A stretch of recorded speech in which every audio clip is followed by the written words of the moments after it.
The sun rises on Greyhorn Valley upon the twisting black spires of the Grendleroot, and our adventurers rise with it. After a comfortable night in the well-appointed guest quarters in the Baron's Keep, you're all led down into the feasting hall where a hearty, tasty, boiling hot breakfast is served to you. Scrambled eggs, plates piled with toast, beefy, freshly cooked sausages. It is a hero's feast, at least compared to the traveller's biscuits and dried rations you've been subsisting on for the last 10 or so days. And you tuck in, enjoying every mouthful immensely. And after your breakfast is dealt with, you're called to meet with the Lord, with Baron Marlon Montburn in what he calls his audience chamber. The audience chamber is nothing more than a little antechamber off from the main feasting hall. You have a feeling as you all scramble to find standing room within it that at one point in time, when this keep was a little bit less grand than it is now, that this was perhaps nothing more than a closet that's been repurposed into a place for the Baron to meet his attendants and have audiences with people in private. There's no luxury on display here. There's no throne, there are no tapestries, only a faded coat of arms on the wall, the only evidence that nobility owns this place at all. And as you step into the room, you find Marlon Montburn, the picture of the people's king, smiling, beaming at you from across a wooden table where a faded parchment map of the valley is splayed out with several little wooden markers dotted here and there denoting places of interest. On either side of the Baron stand two women. To his right, a tall, slender, well-appointed woman with shoulder-length auburn hair, and to his left, a shorter, stockier woman with dirty blonde hair wearing heavy plate armor, scuffed with mud and rust, and generally looking very battle-worn. These people are presented as humans, I believe. They are all humans, yes. Lord Marlon looks up as you enter and he smiles and he says, and there you all are. I presume you found your quarters to your liking, everything well appointed, and of course that your breakfast was filling and tasty. I'm sure it's nothing compared to what you've been used to over in Source or the other parts of the duchy, but I spare no expense for my valued guests. Oh, believe me, every part was well noted.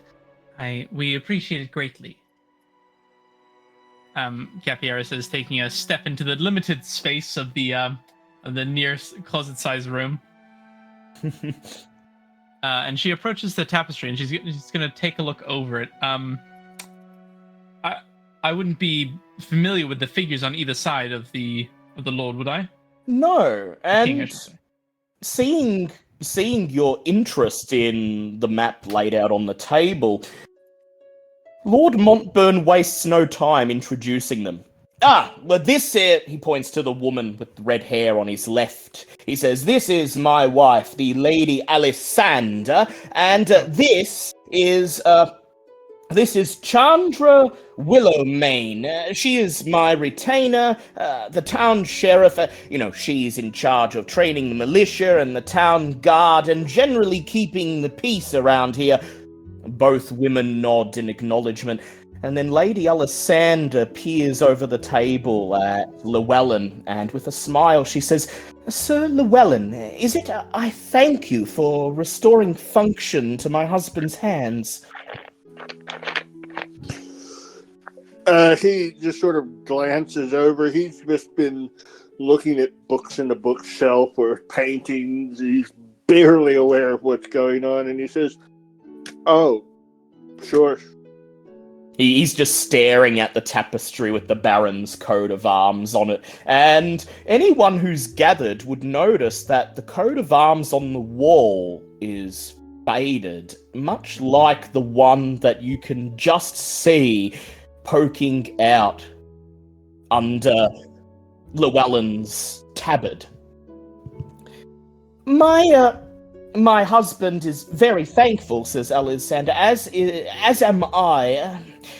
There were many things that he lost the capability to do that I was sure he would never be able to learn to do again, and thanks to you, there is once again an able hand guiding this village and the people within. In the medical industry, we have a term. You needn't be embarrassed. The term is TMI. I assure you, we're all perfectly happy that your husband is able to resume his duty. Capier raises a hand over the comedy size of the mask and stifles a laugh. At this, the Baron himself throws his head back and he laughs heartily. She was referring to my spear arm, my ability to defend my subjects from the forces of chaos and evil, as you can well see in your short time here in my domain. That is a very valuable ability at the moment. You protect your people with your spear. I think I've spotted where you're going wrong, my lord. Both of the women stifle giggles, and his wife rolls her eyes, and she says, "Well, I should attend to the boys' lessons then. I shall look forward to getting to know you all later," she says, and she curtsies and exits the room, leaving you with the Baron and his retainer. The retainer, Chandra Willowbane, clears her throat. "So, let's get down to business then," she says. She meets the Baron's eyes and he nods, giving her permission to continue. "As you are aware, there are several problems facing this village, the village of Lodingen, and the surrounding countryside at the moment.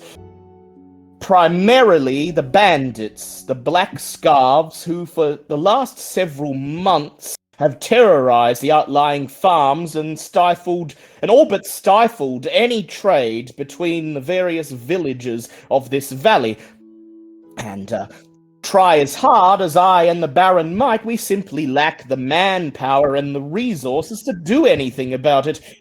Speaking of which," says the Baron, "the cart you brought in last night has been attended to, and the provisions within have been taken to where they need to go. The ox has been taken to the stables and is enjoying a large bucket of malt whiskey and a block of salt to lick on. I understand he was quite spooked when you brought him in, but he seems to have lost all memory of whatever horrors he faced last night. Gavin, the dwarf over at the trading post, thanks you profusely for everything you've brought. It will be of great assistance to the town, and as such, he has advised me to disperse to each of you 50 gold pieces. These were... Oh my God. These were handled at the end of last episode, I believe. So if you haven't added 50 gold to your character sheet, please do it now, as the Baron reaches underneath the table and pulls out 4 little leather pouches, each containing 50 gold pieces, and he slides them across the parchment towards you. Capiera picks up hers and deftly stashes it in a series of pouches along her belt, which... The jingles join the cacophonies of other various bells and pieces that hang on her. You'll need them to outfit yourselves for the adventures that are sure to come, he says, so please spend them wisely. He then gestures to his retainer to continue. She nods. Please, let it be understood that the Greyhorn Valley is in general, not an easy place to live, even before the bandits troubled us, even before the wolves and the other wild animals succumb to whatever madness currently drives them. There were many things that made life here hard. Bands of Knoll raiders coming down from the mountains, monsters in general high supply, the Grendleroot making the countryside itself treacherous and dangerous to simply traverse on any given day. But if we can handle these bandits, the Black Scarves, and we can get a handle on whatever is driving the wildlife around here to bloodlust, then I feel we will perhaps be able to finally establish some order around here. She smiles and she says, You're the agents of the Crown, so far be it from me to give you orders or tell you what you should get a handle on first, but the Black Scarves. The Black Scarves are by far the most pressing issue, and while they've got the roads and the hills locked down, there's little contact between this village and any of the others surrounding it, meaning we are unable to request aid from the other villages in the valley, and Lord Montburn, of course, is unable to provide his own resources and protection to them in turn. She meets everyone's eyes in turn, sizing each of you up, trying to get a good idea of your capabilities. And then she poses the question.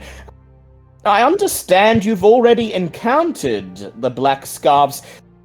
May I ask, do you know anything about them aside from your short skirmish last night? We didn't get too much about their history. I think Capera showed the mark that we found. That was about it, correct? Yeah, and you know that, at least according to what you know, Capiera, that the Black Scarves were not really endemic to this region. They were a notorious gang, but That's right. Their activities were based in other parts of the duchy, never here in the Greyhorn Valley. An importation of ne'er-do-wells, I believe. Indeed. Go ahead. From over the hills that surround us. It's an interesting factor to this tale to see them come back like this. Most indeed, an astute observation, says Chandra Willowbane. You see, the Black Scarves, of course, everyone who's lived in Sourcebooks or any other parts of the duchy will have heard of them. They were quite the force 20 or 30 odd years ago, and the Grand Duke at the time assembled a force and marched upon their very hideout, brought them to heel, and took the head of their leader.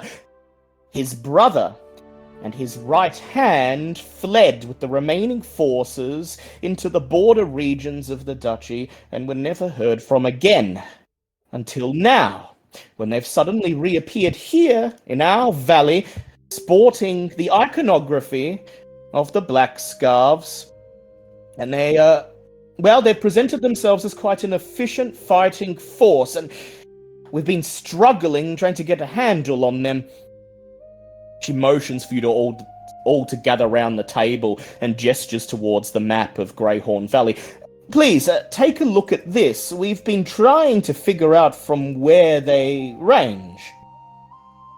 And I'm changing the map in Owlbear Rodeo to one of the Greyhorn Valley so that you can see what she is about to explain to you. You kneel over, peering intently at the map. It's quite old. The markings, the etchings are faded. The parchment itself is yellowed with age. And you suspect that some of the borders of the surrounding realms may have changed somewhat over the last 50 to 100 years. But it shows all of the main landmarks of the valley, and that's what's important. She presses her finger down at a place on the map marked as the Imperial Watchtower, and there's a small wooden figurine of a tower here. We suspect that their hideout might be here, the Imperial Watchtower. It was an outpost of the Majocracy of Thule hundreds of years ago. Since then, it has been abandoned, fallen into disrepair, and is of no interest to anyone save those looking for a place to hide. Only problem being that the razor vine that grows in great amounts around the base of the hill sadly eviscerates any living thing that draws near. And nobody in this village has thus far found an effective means of countering it. She peers over at Leilani. Of course, we've not had a learned druid study it. I'm sure there must be something that will cause the vines to fall inert, but well, without that very specialized knowledge, I find it hard to believe the bandits would have effectively made that place their base of operations. So we must look elsewhere, she says. A week ago, I dispatched some scouts into the valley, into the surrounding countryside, to find other suitable places where the bandits might hide. I sent one scout to the west, into the hills towards the Dawnforge Mountains. He reported no sign of any bandits, but he did encounter packs of wolves. The same wolves that are now troubling the outlying farms, and he barely escaped with his life. I'm heard he now recuperates in his bed over at the farm he owns on the outskirts of town. The other scout... She pauses for a moment, and then moves her finger down, pointing at another wooden marker labelled Warlord's Tomb. I dispatched to the south, and he never returned. In that direction, there is the Warlord's Tomb. It's about half a day's travel from here, and, well, I do not know who's buried there. None of us do, aside from the fact that he was obviously someone of great importance to the theocracy of Thule, or perhaps a civilization even before that. All we know about it is that for generations it has been rumored that something of great value is hidden within the Warlord's tomb, but also a great evil rests within. I do not know if that's where the bandits have taken up residence, but as the scout I sent there never returned, it might be as good a place as any to begin your search. I take it that what you're really asking for us to do is to go and finger these people. Well, I want you to find out where the bandits are, she says. Find their camp, their hideout, and... well, I imagine, with the numbers they have behind them, you won't be able to assault it, at least not just yet, but if you can find out where they are, we can rally a force, we can equip them with some of the things you brought from the capital, and perhaps we can fight back. So, for now, consider your task to be one of... intelligence gathering. She looks over at the Baron and he nods in agreement. Yes, intelligence gathering. I'll not ask you to throw your lives away, but if we can at least understand where these black scarves are coming from, well, then we'll know what to do next. There is also the matter of the animals running amok, and... as you heard Chandra say, the scout that was dispatched to the west encountered those animals. I suspect whatever is driving them to madness must be somewhere in that direction. But you're the agents of the Crown, you're the ones who are here to assist us, and I'll leave it to you where you would like to begin your investigations. Are there any questions?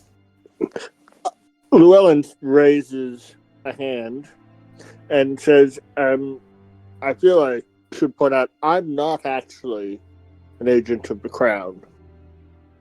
He's an accompaniment of us. I'm a gatecrasher. An interesting one, said, but... we shall not forget that the reason the Duchess sent you here is because she means to receive years of back taxes that she feels are rightfully owed. But so far you have shown that your interests lie with the people of this village. So actually, let us dispense with all talk of you being agents of the crown. You are here under my auspices doing what's right to help the people of this village. And with that in mind, I will leave it to you to decide what you feel is right. He smiles. The alabaster masked woman focuses in on Lalani. Well, what say it? You're skilled in that of animals, aren't you? They're running amok. I mean, granted, I think they pose less of a threat than armed bandits. But I wonder if you had any thoughts.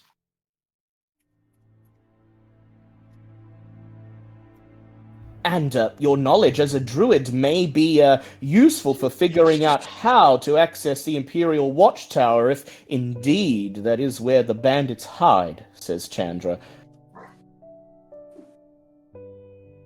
I'll tell you one thing, though, before you leave, says the Baron. Somehow, overnight, the villagers have learned that there are adventurers in town. Not just adventurers, but those who have come from Source, bearing the standards of the Duchess, and many of them are henceforth ready to monopolize you. So, if you stop by the tavern, or the inn, or the trade post, you will find the people of Loadington very eager to assist you. Good to know.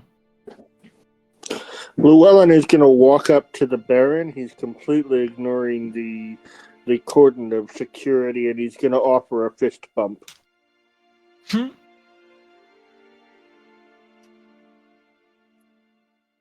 Does the Baron give him a fist bump? He hesitates for a moment. He raises his hand that ends in a stump.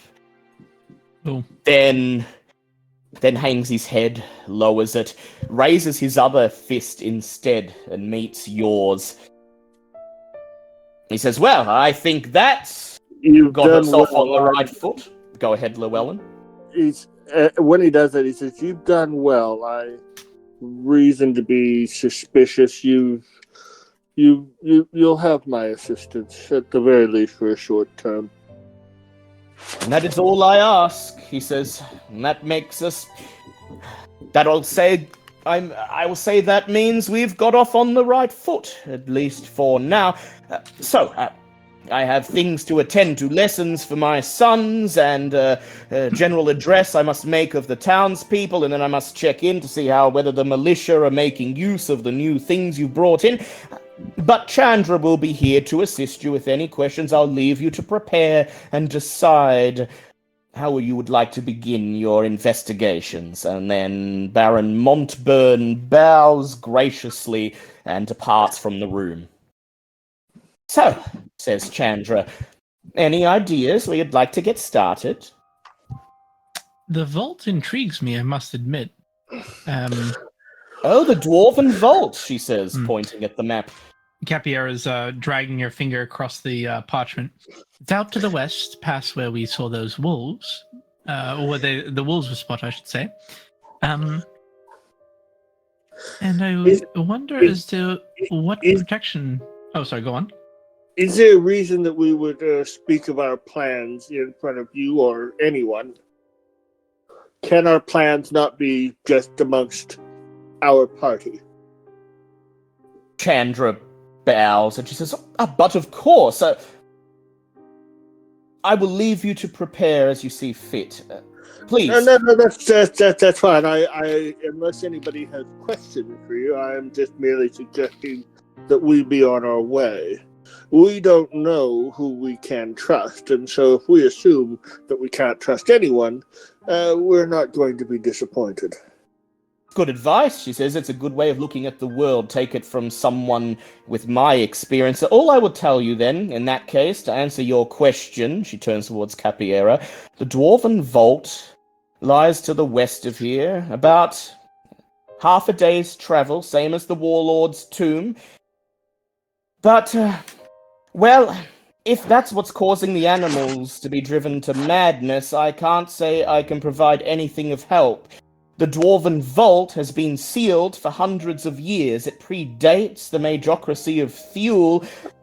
It was built by the dwarves who made a go of it in this valley hundreds, perhaps even thousands of years ago, and it has remained sealed and has never been opened since. That is not to say, of course, that you won't find something of use there.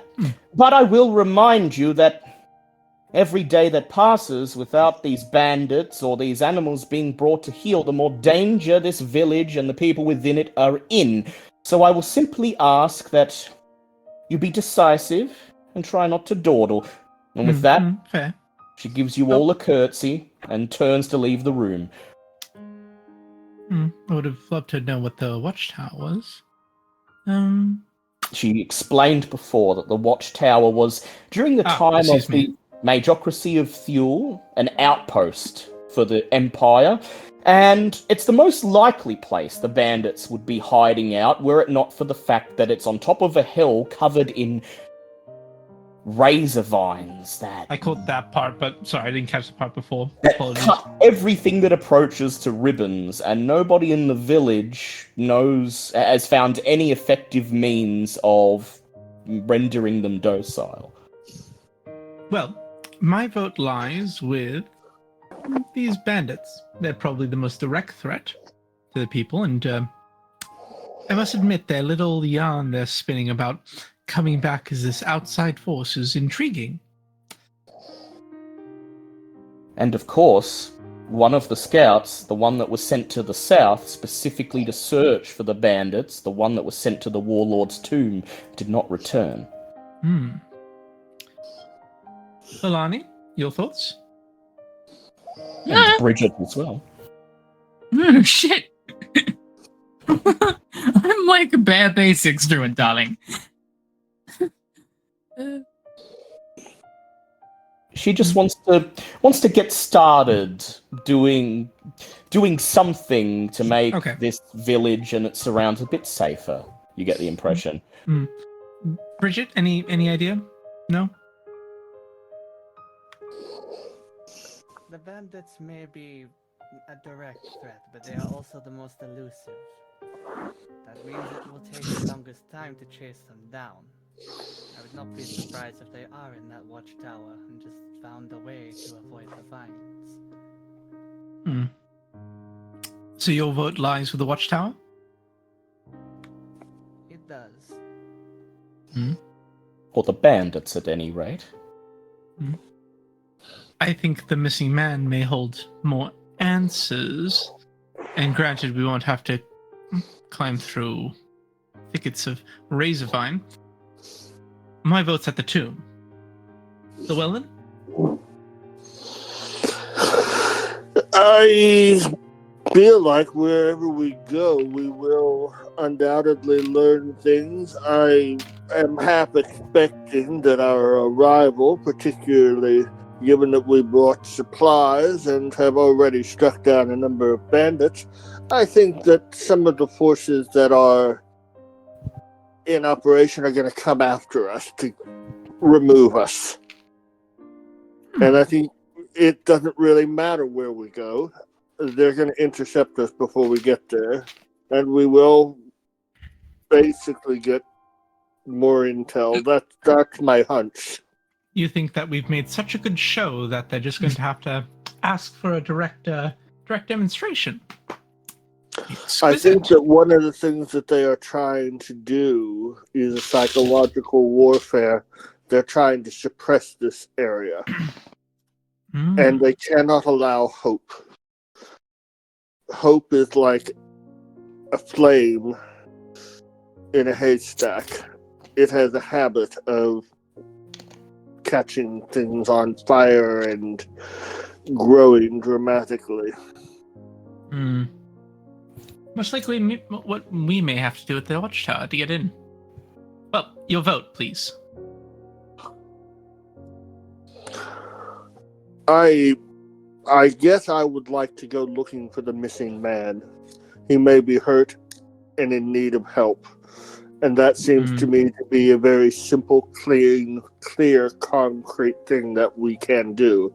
Return a man to his family. And actually, do we know if the person was a man or a woman? I wasn't actually paying much attention. Yeah, Chandra did not say. She simply said she sent out 2 scouts. The one that returned was indeed a man. The one that was sent to the south, the gender was left unspecified. Well, the scout still needs to be found.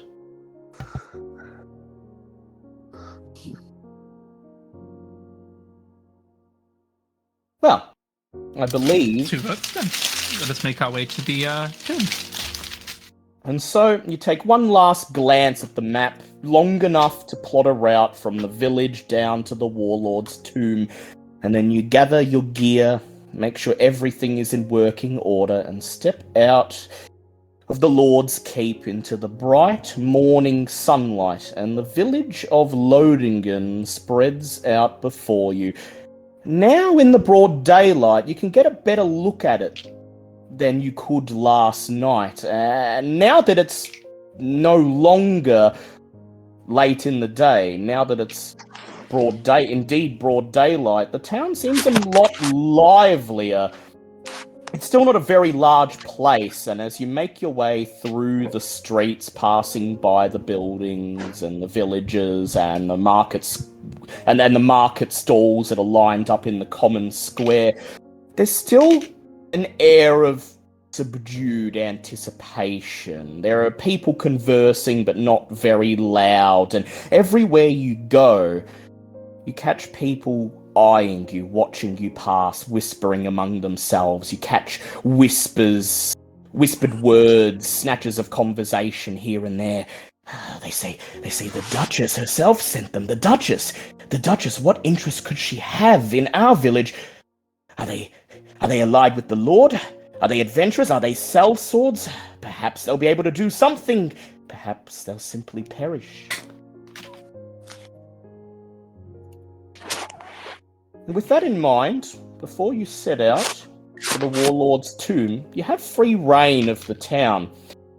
You've just been given 50 gold pieces. If there's anything you'd like to do before you leave, now is the time.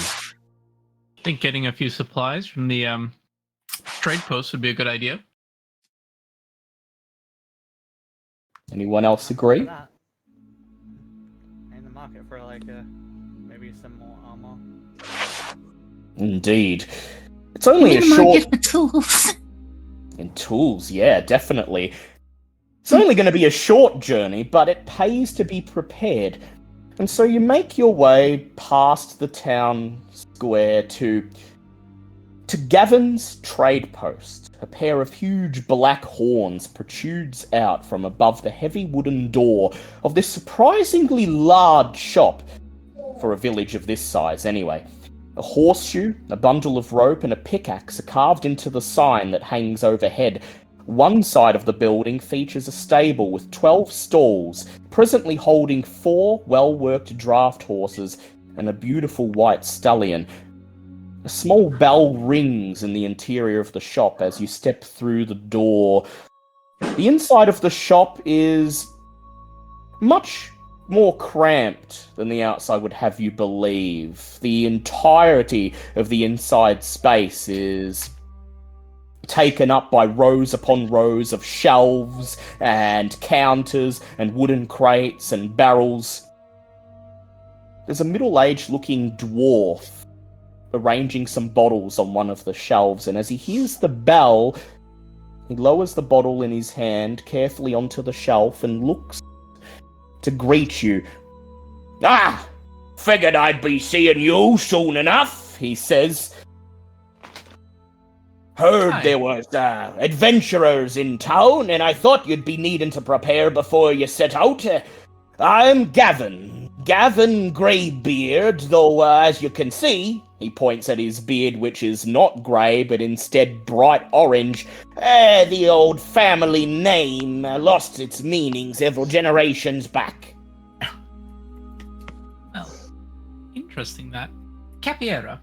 Nice to make your acquaintance. It seems we were written each other's stories. She gives him a small curtsy. He nods. So, what you looking? What you in the market for? I've not got everything, but most things you could need, especially in a small town like this. I'm sure I've got it somewhere in some dark, dusty corner. We intend to head out to the tomb down south. I think it was The Warlord's tomb.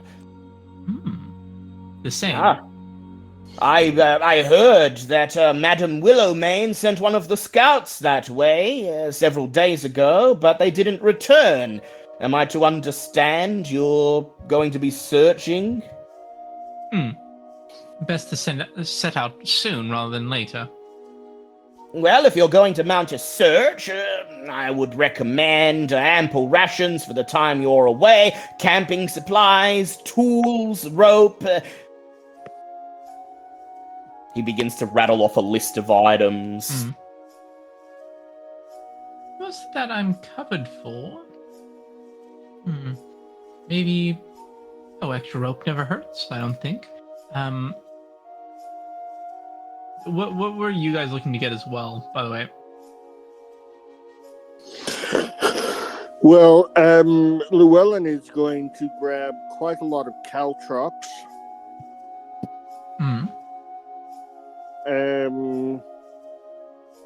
He's going to grab some flasks of oil.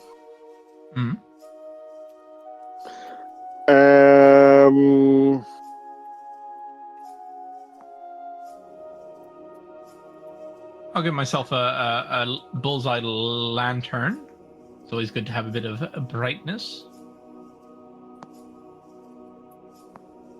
He grabs a bag of caltrops and a couple flasks of oil from a shelf and carries them over to you, Llewellyn. Here you are, Sir Knight. That will be 5 gold pieces for the lot.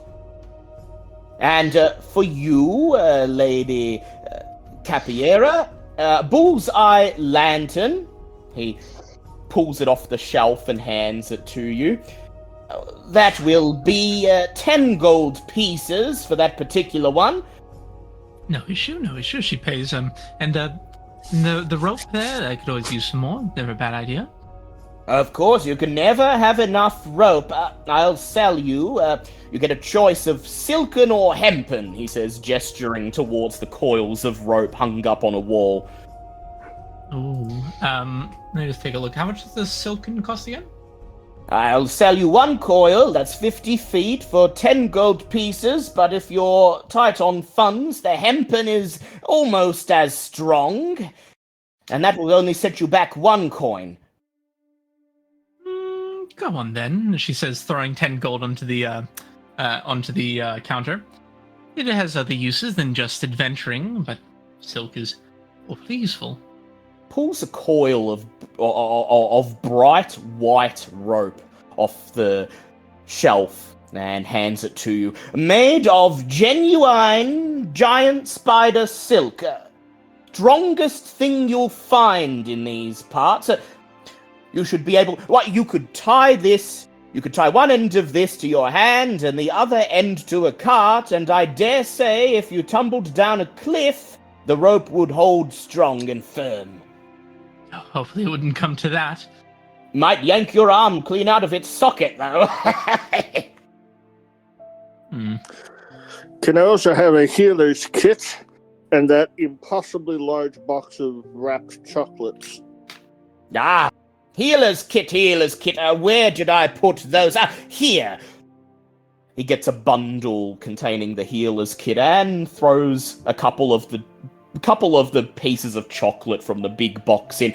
Those are on the house. The healer's kit will be 5 gold pieces, sir. Yeah, I actually want the large box of chocolates. Oh, you want all of them? Mr. Deadcock down at the inn only baked these this morning. He'll be very excited to hear they all sold out so fast. Another 5 gold pieces, and you can have the lot. And he quickly counts all of the pieces of chocolate in the box. There's about 20 odd pieces in there for you. Splendid. I hand the box of chocolates over to my companions, and I say, knock yourselves out. Oh, you're too sweet. Thank you. Do you take one, Leilani? She's gonna pass, but she's gonna just go up to and just be like, can I get some cook utensils and herbalism kit, please? You're a bit of a druid, I've heard, and I had these set aside for you, assuming you would need them. He grabs a herbalism kit off the shelf, and cooking utensils. Not everyday adventurers are in need of those. Bear with me for a moment. He rifles through one of the wooden boxes behind him. And he says, herbalism kit and cook's utensils, and you'll find everything you need here, including a whisk and several spoons and forks of various sizes and collapsible pots and pans. That will be 7 gold pieces for the lot, thank you.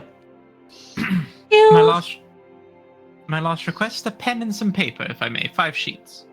5 sheets of paper? Sure. He grabs a scroll of parchment, unfurls it, extracts several sheets, and a bundle of quills all tied together. That'll be a gold piece for the lot there. And, Madam Bloodhunter, he turns towards Bridget. I understand, hunting monsters requires you to be very prepared, so please, if there's anything I can provide you with, feel free to let me know and I'll see if we have it. I need a flail and a shield. Flail and shield? Ha! He laughs and his eyes sparkle. Finally, something I've made with my own hands and something I can be proud to sell you. He darts away through a little door into a back room, and he comes out holding a brand new looking flail in one hand and a slightly battered shield in the other one. I've tested them myself, and I can vouch for their efficiency. So, flail and shield, both crafted by my hand. That will be 20 gold for both of them. Bridget pulls the coins out and just casually drops them on the counter. A pleasure doing business with you. And, well, since you brought that cart last night, it had plenty of raw materials. If you give me a couple of days, I should be able to bang out some new armor and weapons, and you'll find that area of the store much more well-stocked than it is at present. Is there anything else I can acquire for any of you? Capiera shakes her head. A series of small jingles of bells follows. Gavin, Do you have any lute strings? I should have them around here somewhere, says Gavin, and he begins rifling once again through the cardboard box. How many are you looking for?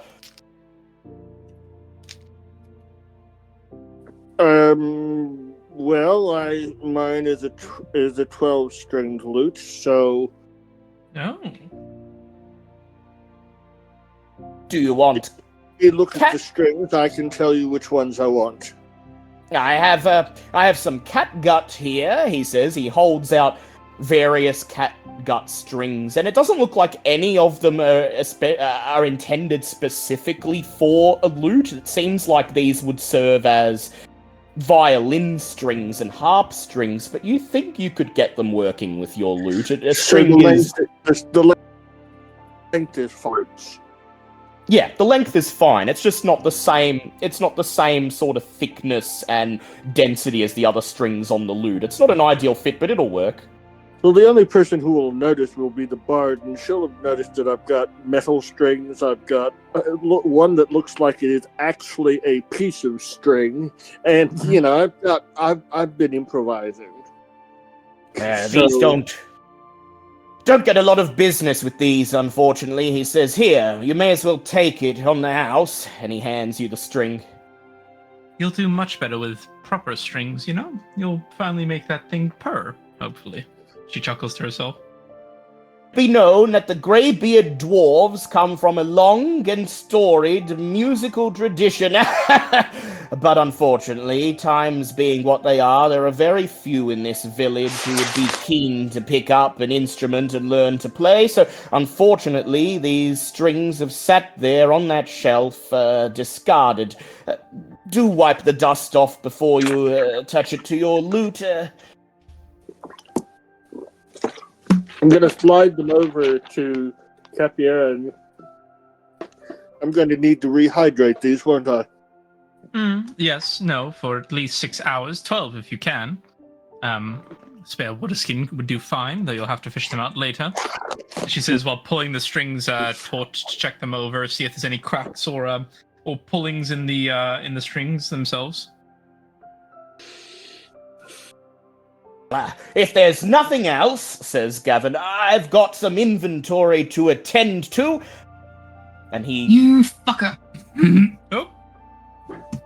Sorry. You all right? I need to mute for a second. Okay. Yep, all good. Mischief afoot, it seems. He waits for a few moments to see if anyone needs anything else, and then receiving silence in return, he bids you farewell and best of luck, and resumes his task of arranging the little crystal bottles on the shelf behind him. And then you step out once more into the town square. Your purse string's a bit lighter, your backpack's a bit heavier, and you're on your way. The way Anything we else? travel, Yep. Llewellyn is constantly on the lookout for somebody who is moving into a position to attack one of his friends. So shall we say you are the vanguard, then? It's more like he is just constantly orbiting. So if there's a threat nearby off to the right, he's going to be on the right. If there's a threat from the front, he's up at the front. If there's a couple of boozy dickheads following, he's in the rear. Do you see what I mean? Depending on what you spot is how you'll position yourself. Yeah, and he seems to be really, really, really annoyed and is quietly cursing to himself in various strange ancient languages that his training did not include perception. But that's all meta, so we're not gonna.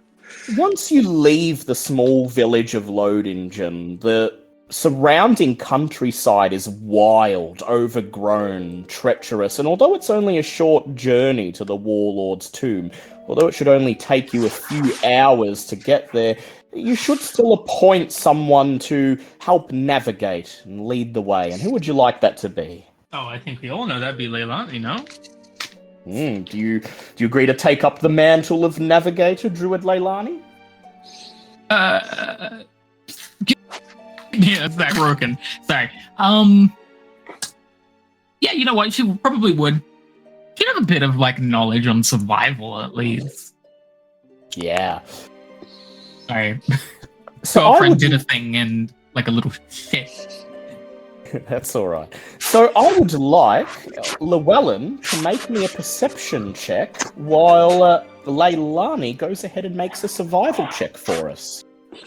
I will give Leilani I'll give Llewellyn, a bardic inspiration to do so. Thank you. That would be I was very gonna say, don't helpful. give me the bardic inspiration. I'll be fine. Is it going to be another line from that enigmatic song? I think it would be. She'll hum to herself as she pulls herself along the road, humming that all too familiar tone for Llewellyn. But Llewellyn... Right, okay, that's going to distract him, which will explain the dirty 20, the dirty 10 that he got. And that's Dirty Even 10. with the D6?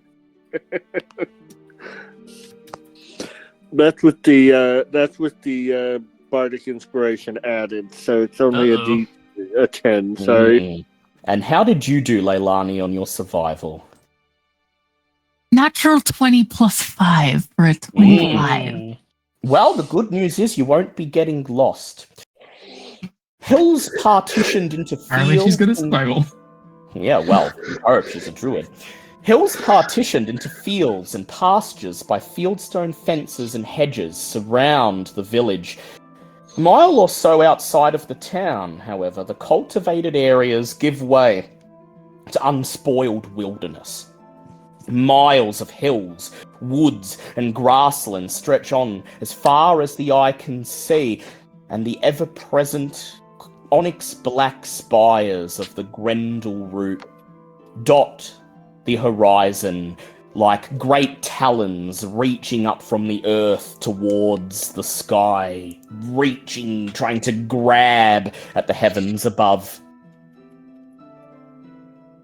You trudge on for several hours. Morning quickly turns into afternoon, and you stop at the base of a hill around lunchtime and break out some biscuits and some jerky, and then you continue on. And finally, in the late afternoon, just when the shadows are starting to grow a little bit longer, just when the sun is starting to sink ever so slightly lower in the sky, you finally crest a hill and get your first sight of the Warlord's tomb. A dark rectangular hole gapes amid the grass and vines of a nearby hillside. A stone door can be seen, ajar in the tunnel's dim depths. The door bears chiseled marks that might once have been a name, but is now lost to time.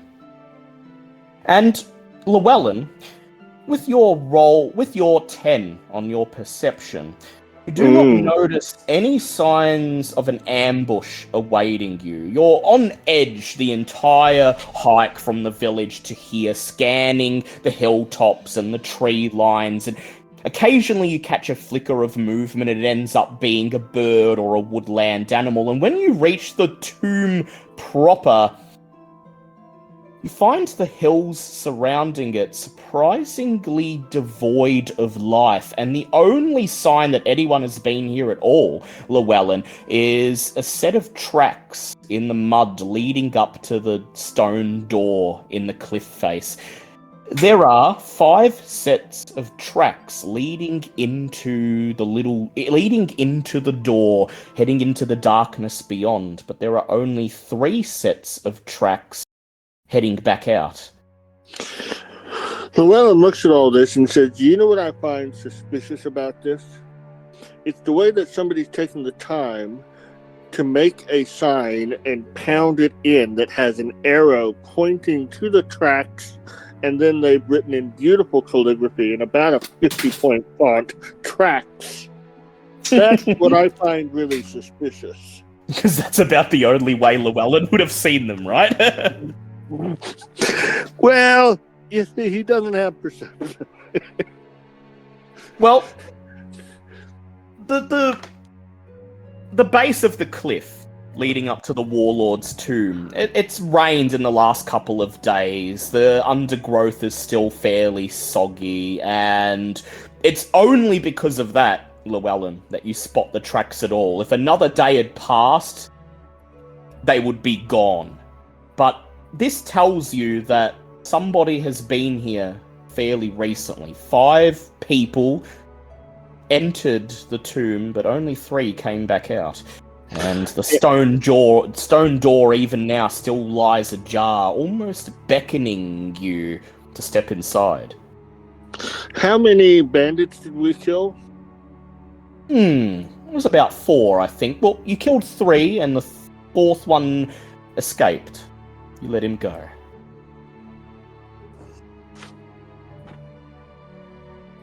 Well, I that make will have sure no my lasting friend- consequences. I make sure that my friends are aware of these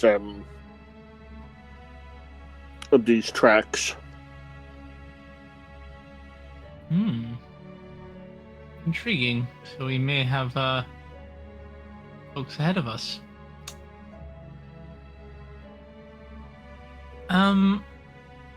We did get like a nice long look at these folks while we were fighting them, I assume. Enough to recognize their attire and not enough to recognize them by face, but definitely enough to spot a bandit for a bandit, sure. Okay.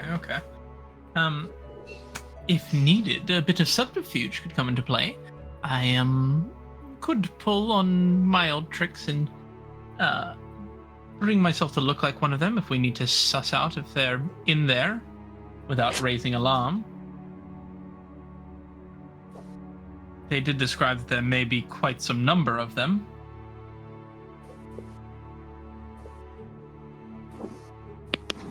What does everyone else think?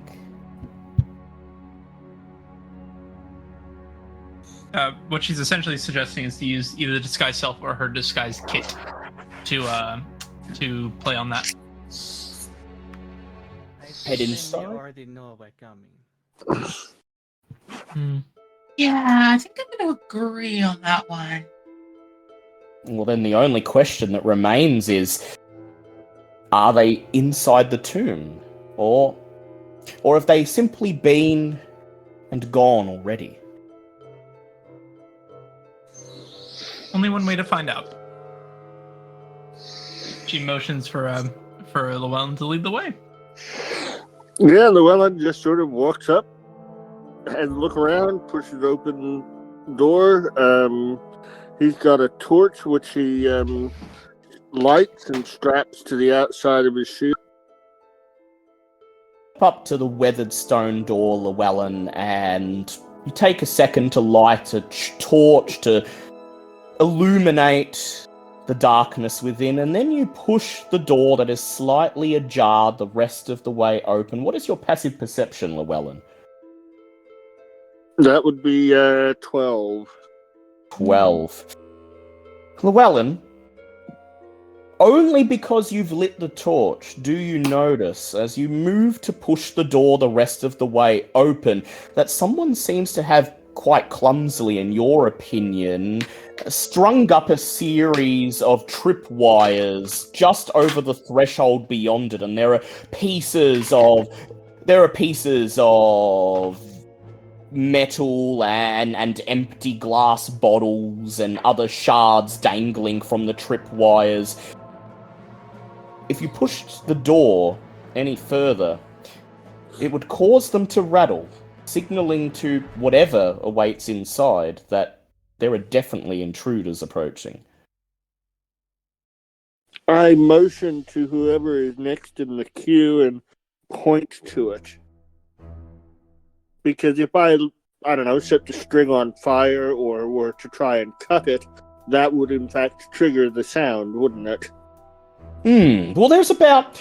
You can see maybe 3-4 different tripwires, each one strung up at a different altitude above the floor, and a couple of them crisscross each other, meaning that if you are to destroy them, you'd have to be particular about how you're going to do it. Who would have been It's next? clumsy but effective. Well, I could say you haven't entered the tomb yet, so Capiera and Bridget and Leilani, you can all see the tripwires once they're pointed out.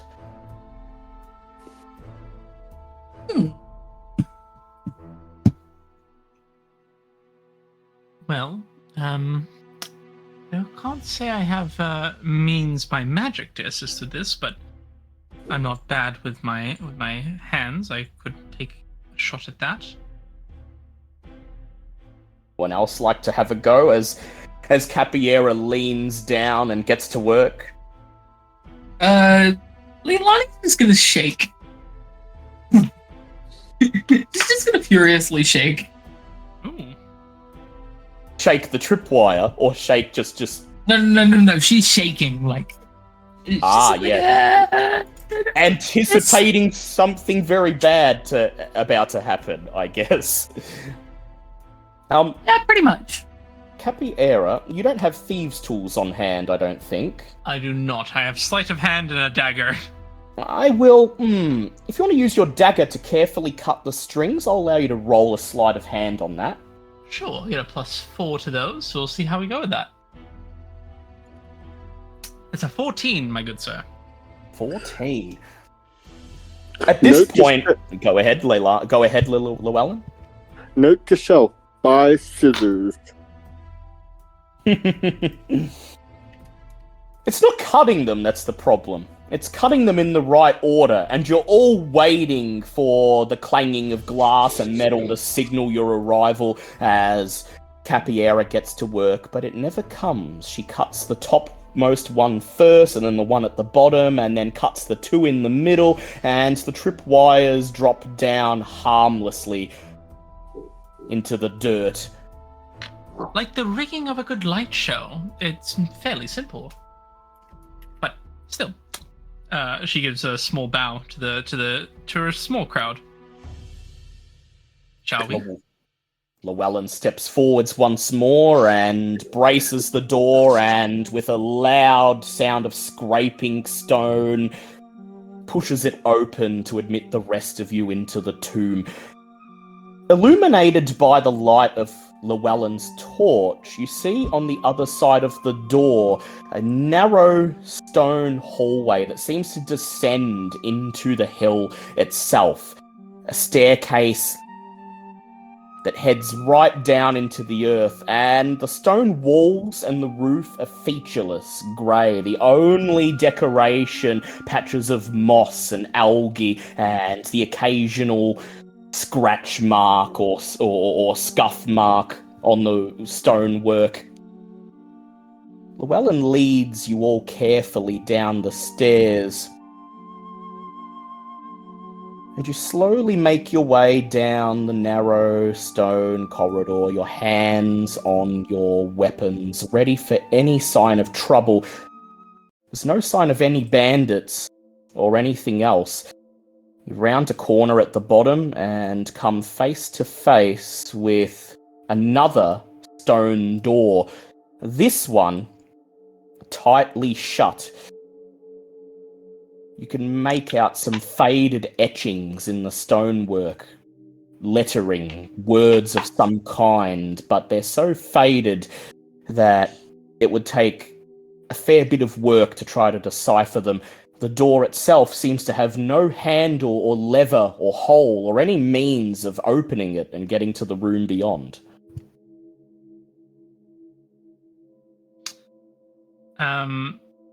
If no one else wants to try something, I've got an idea for something. I do want to try and give everyone else an opportunity, because I've been doing a lot of chatting this time. Oh, well, Llewellyn's just going to push on the door and see if it's like, a door in a restaurant, a swinging door. Always a good start. You push on the door, and you feel it slightly give, but the door does not push forwards, and nor does it slide, and it remains firm.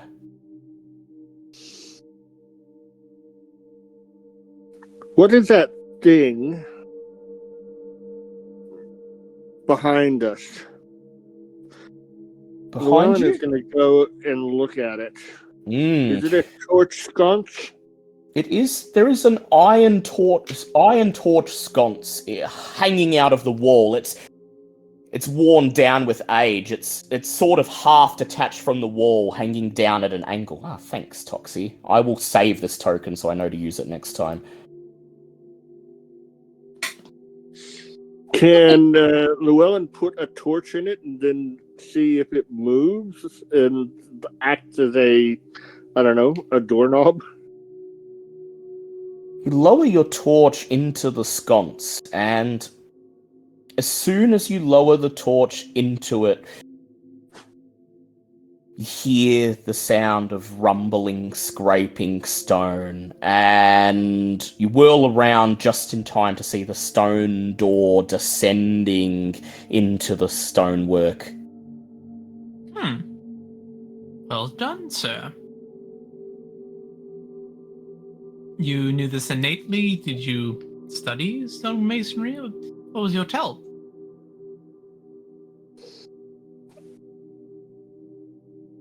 I just half-assed it. Had a hunch. Leilani thinks back to the various strings that were used on his lute previously and nods. This making sense to her. Does he light another torch, or does he take the same one out of the sconce before he heads? A moment. I'll take another one out and light it, because I've got 10. May as well. And then you lead the others into the next room, Bridget and Capiera coming close behind, and Leilani bringing up the rear. And beyond the doorway is a much larger, much more open room. 6 granite benches face a lowered iron portcullis on the eastern wall of this antechamber. The portcullis is flanked by 2 stone statues of fierce-looking, horn-helmed warriors. Once again, there doesn't appear to be any handle or lever that would activate the portcullis.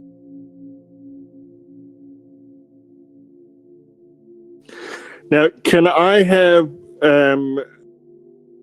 be reminded what people's character names are and their classes, please? So we have Bridget, who is a blood hunter, Capiera, who is a bard, and Leilani, who is a druid.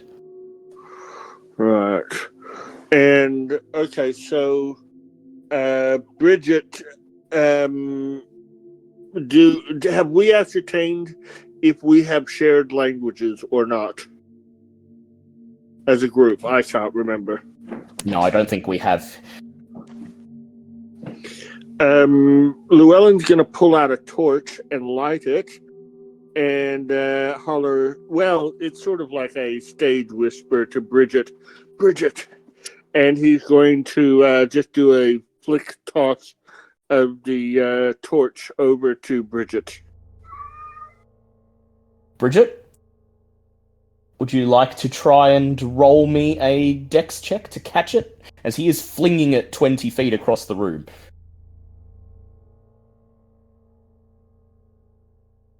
If you want to catch it, of course. That is a 12. A 12. It's enough. The lit torch sails over the granite benches, and you reach up and snatch it. And now you're holding the torch too, and you seem to be on the map standing in front of one of those horned statues. So as you catch the torch, Bridget, I will ask you, what is your passive perception? I'm back. Passive perception is 12. 12. So Bridget, as the torchlight illuminates the area around you, you see signs of a struggle, including droplets of blood near the portcullis, as well as scratch marks on the floor near the statues, implying that they might move. Perhaps most interesting of all is now that the torchlight is illuminating the room around you, you can see that the walls ahead are not in fact bare, but that there are 2 long, wicked-looking broadswords hanging up on racks on the wall, each one behind one of the statues. What are the things directly in front of Bridget and Llewellyn? Those are pillars. Small circular pillars that hold up the room. Oh, so they are not places where you would, say, stick a torch? No. There don't appear to be any sconces in this room at all. It would be completely pitch black if you weren't carrying the torches. These 2 figures here and here, what are their arm positions like, if I can ask? Like, how... So, Capiera, the statue to the left has his right arm raised, and the statue to the right has his left arm raised. And although they're not brandishing weapons, it reminds you very strongly of someone raising a sword, preparing to charge into battle. Ah. I'm Capiara. just going to go up and grab one of the broadswords Mhm. and stand right near the little statue thing, ready to put the sword in. Sword lifts surprisingly easy off the wall, and as you hold it in your hands, Bridget, you can feel the unmistakable feeling of magic pulsing through the rusty blade like a heartbeat.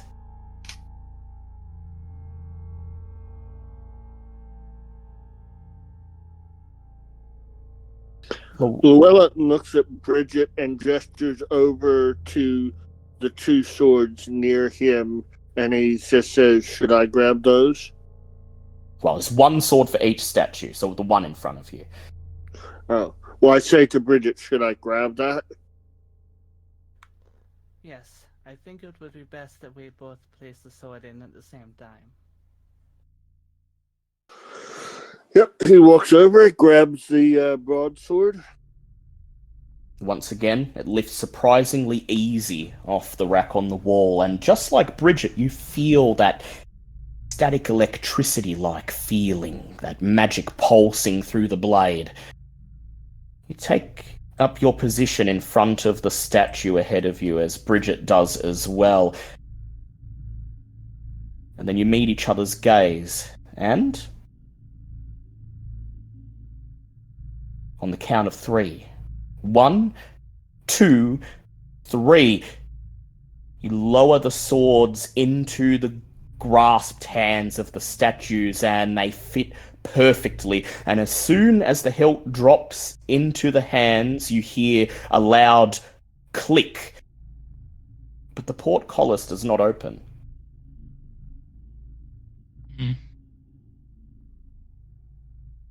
Llewellyn sighs as he knows what's going to happen and starts getting his flail out and moves over here,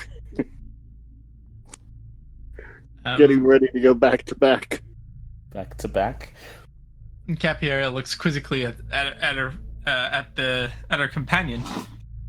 You bracing yourself? What have so for?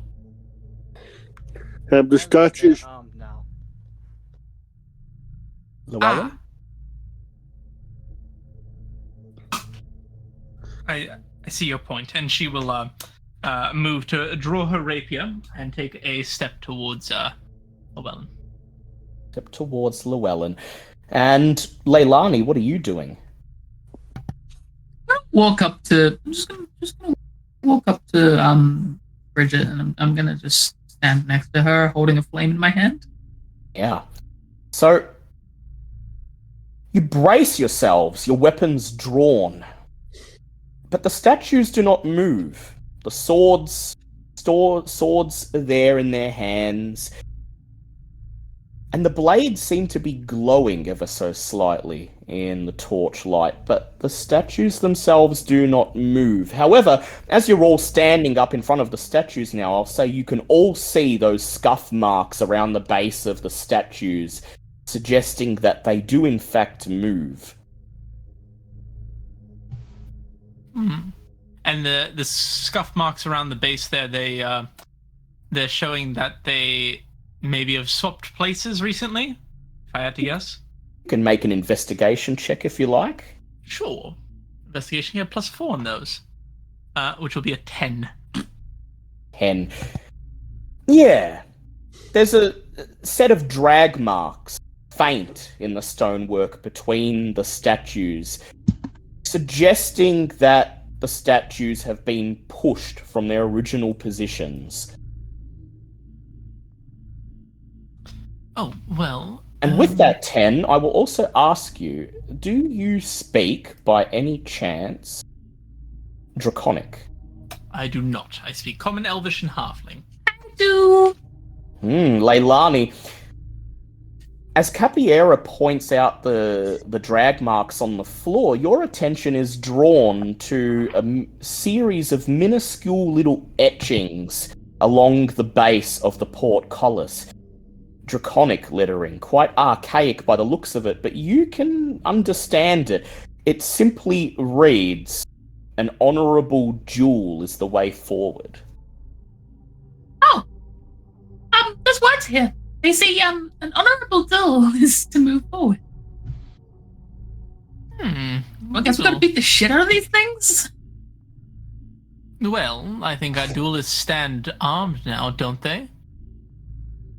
And yet they don't seem to be in the mood to duel. They're still not What's moving. the size of these things?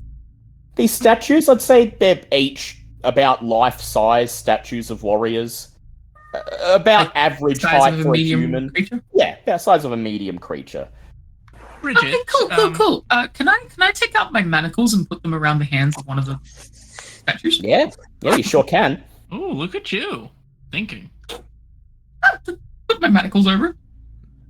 It occurs to me that a duel generally requires the participants to be aiming towards each other.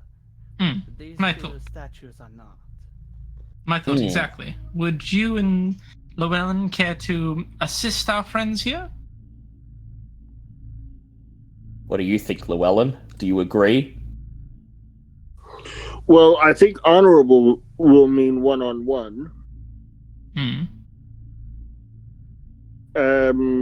He has no particular need to respect the honor and nobility of a couple of hunks of rock that don't know their place. So he's more than happy to beat the ever-living stuffings out of them. He was prompted to ask. He was asked to move them. Help Yeah, move well, them. yeah, but Llewellyn doesn't agree with that. He thinks you're I meant to see. pummel them. I see your point. If he sees Bridget, I mean, he's going to stand idly by while Bridget gives a shot. And if Bridget signals, "Come and lend me a hand," he's immediately going to do it. But he was just asked a question, and he just basically signals, "I think we're supposed to fight them." So then, Bridget, what do you do with the statue in front of you?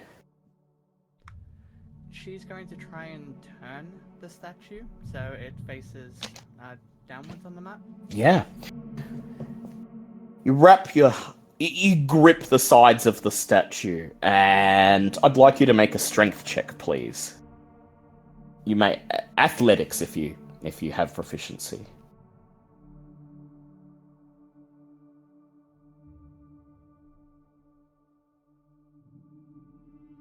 Because you go to move this statue, and for the first few seconds, it does not budge. Very firmly stuck where it's stuck. That's a natural 20 on athletics. But you apply a bit more pressure, and there's a clicking sound, and then the statue begins to revolve on the spot, and you turn it so it's facing to the south, staring directly past the portcullis at the side of the other statue. And Llewellyn, seeing Bridget do this, do you try to move your own? Yes. Go ahead, make me an athletics check. Okay.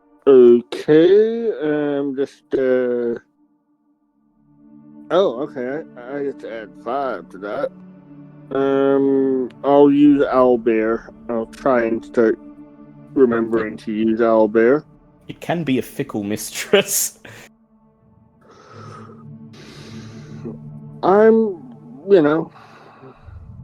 That's an 11. I will give him a bardic. It's a 10. It's Bardic? 10. It's 10. 10. Give him a bardic inspiration, a whispered verse of the song once more, hummed. Hey, much better. Breaking the silence, a 10 plus 6, that'll be 16. I was just grunting and I heard the song, and once again he got annoyed, like, where the hell did she hear that song? Yeah, How did because you know that song?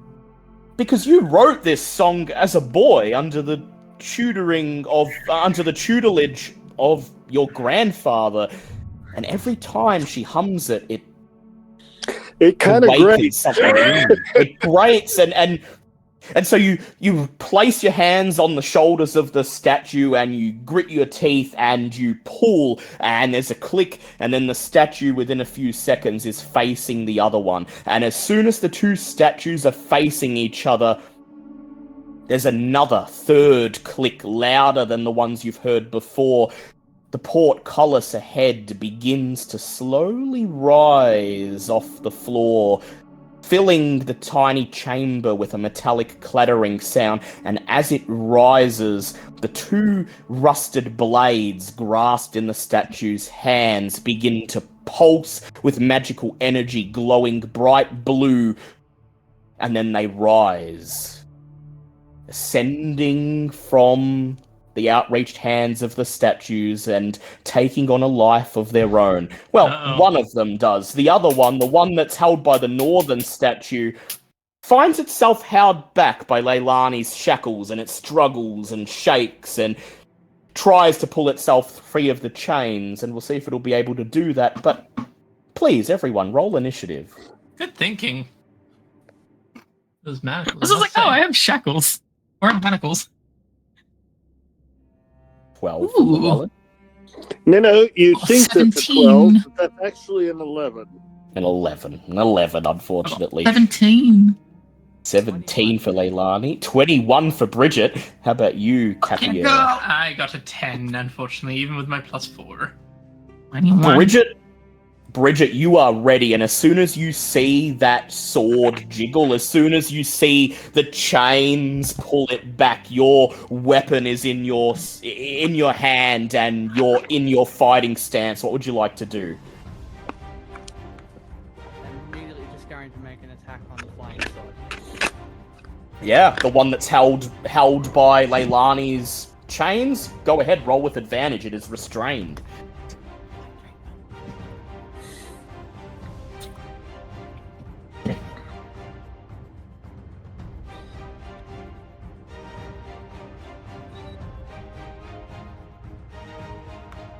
That is a 16 to hit. 16 to hit? Yeah, that hits. Go ahead, roll the damage.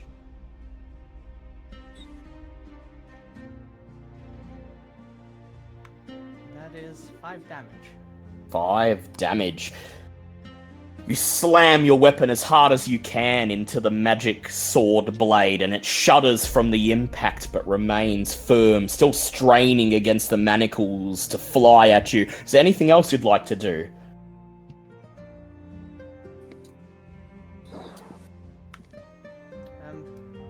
It's only one attack at the moment, right? Only one attack, but if you have any bonus actions, and you can probably move without this getting a attack of opportunity against you if you wanted to.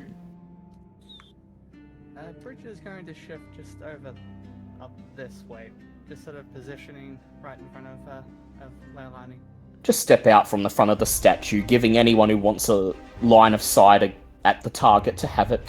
And then that's your turn, Leilani. Up next is the flying sword's turn. The first flying sword strains against the shackles, trying to break free, and it very nearly gets loose. One of the chain links snaps, but the sword is held in place. The second flying sword zooms straight up into the air out of its statue holder's hands, and as soon as it reaches the top of the chamber, it points its edge straight down at Llewellyn and, like a dart, hurls itself at him. And that will be a 17 to hit Llewellyn. Hey. Well, Llewellyn just sort of bats it aside, Oh. yawns, and then he's going to clobber it with his flail. Mm-hmm. Right, we'll get to you in a moment. Oh, actually, you have a fighting technique, don't you, that you're using? No. I don't get that yet. Yep, you just bat it out of the way, and it recoils, darts back up towards the roof, and hangs there, ready to adjust its trajectory and try again. The first flying sword, its tip is flailing wildly in the area in front of it, trying to cut at anything it can. It's going to make an attack against Bridget with disadvantage, as it's restrained. And Bridget, that will be a 10 to hit you. That will not hit. She'll likely just bat it aside with her new shield. Yep. Knock it with your shield, and then take a step back and watch as it vainly struggles. And then, Llewellyn, you're up. Excellent.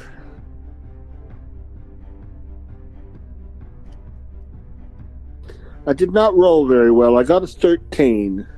You all notice as Llewellyn raises his flail and swings at the sword that he still somehow seems to be slightly uncomfortable with it, and the flail harmlessly sails through the air and smashes the shoulder pauldron off the statue in front of you, but doesn't actually strike the sword, which darts nimbly out of the way. Anything else you'd like to do, Llewellyn? I can't. Not at this stage, no. Alright. Leilani, you're up. Leilani, holding her flame, is going to throw it at sword number 1. The one that's restrained, go ahead, roll with advantage. Yes. Ooh, 17 plus 5 for a And22. that is produce flame. Yeah, that is a hit. The little 1d8. 1d8 fire damage. The little spark of flame shoots across the chamber, hitting the struggling blade. And how much damage does it take? 2 fire damage.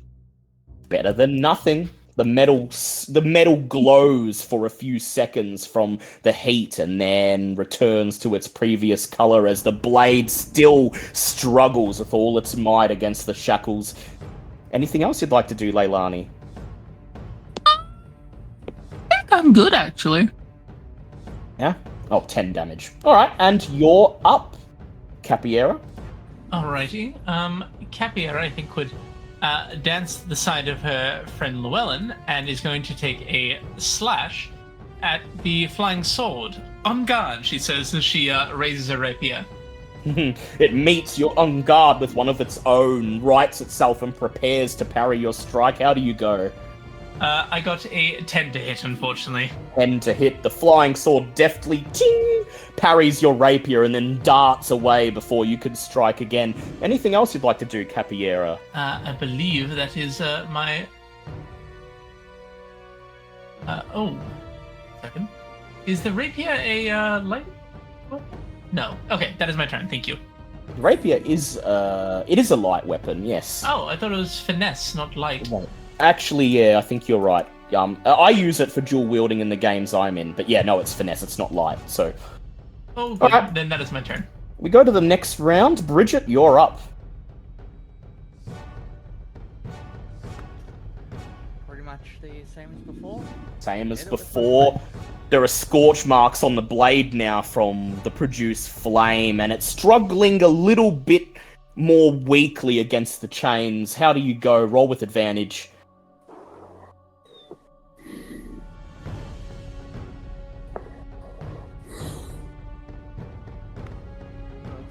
That's an 8 to hit. An 8. Ching! One of the chain links breaks and the sword finally flings itself free just as your flail comes down and shatters the horned helmet of the statue. Anything else you'd like to do? Besides that, Bridget is just going to utter a really profane, stream of curses in giant. The flying sword, now free, beelines across the room, straight at Leilani, who, as if it remembers, as if it's cognizant of the fact that she's the one who burnt it, and it throws itself like a dart at her, and Leilani, that's going to be a 16 to hit. Oh, that'll hit. The tip of the blade comes down, cutting past your cloak and dealing 4 points of slashing damage to you. Is that a non-magical attack? It is a non-magical attack. So you can halve it down to 2. Yes, you can halve it down to 2. The second flying sword has Capiera and Llewellyn in front of it, but Capiera is the one who most recently struck, so after it redoubles from parrying her blow... It rises and thum, descends down at Capiera, and Capiera, that will be a 15 to hit. That meets, unfortunately. Ugh. You move to get out of the way, doing some sort of fancy pirouette, but it's a second too late. You feel the blade cutting at your skin, and you take 7 points of slashing damage. Oh, holy shit, I'm almost down. Luckily, that's it for their turn. So, Llewellyn, you're now up. Yeah, he did not like the sight of Capiera getting impaled. So he's going to gently waft some air at the thing, and he's going to do even worse. It's an 11. You finally get a handle on your flail, and you raise, and you think you're about to strike true, and then the flying sword pivots in a different direction and phew, ascends like a rocket up to the roof, just out of the flail's reach. Anything else you'd like to do? I am trying to. I don't know what a laying on hands. Is that as action? Is that a full It's action? a full action, unfortunately. Yeah, it's a full action, unfortunately. But if you want, I'll let you do it this one time as a bonus action if you want to heal Capiera. Well, he's going to do so and then apologize, and he's going to promise that next time he's going to look before he grabs. You just feel Llewellyn's hands grabbing you in some places that you usually don't like people grabbing you, Capiera, and you're about to tell him off, but then you feel the magic surging through your body and the pain sinks away. And how much are you healing her for, Llewellyn? I'm going to give her 3. 3, keeping 2 for later. Thank And you very then much. you're up, Leilani. Oh, Leilani is going to. You know what?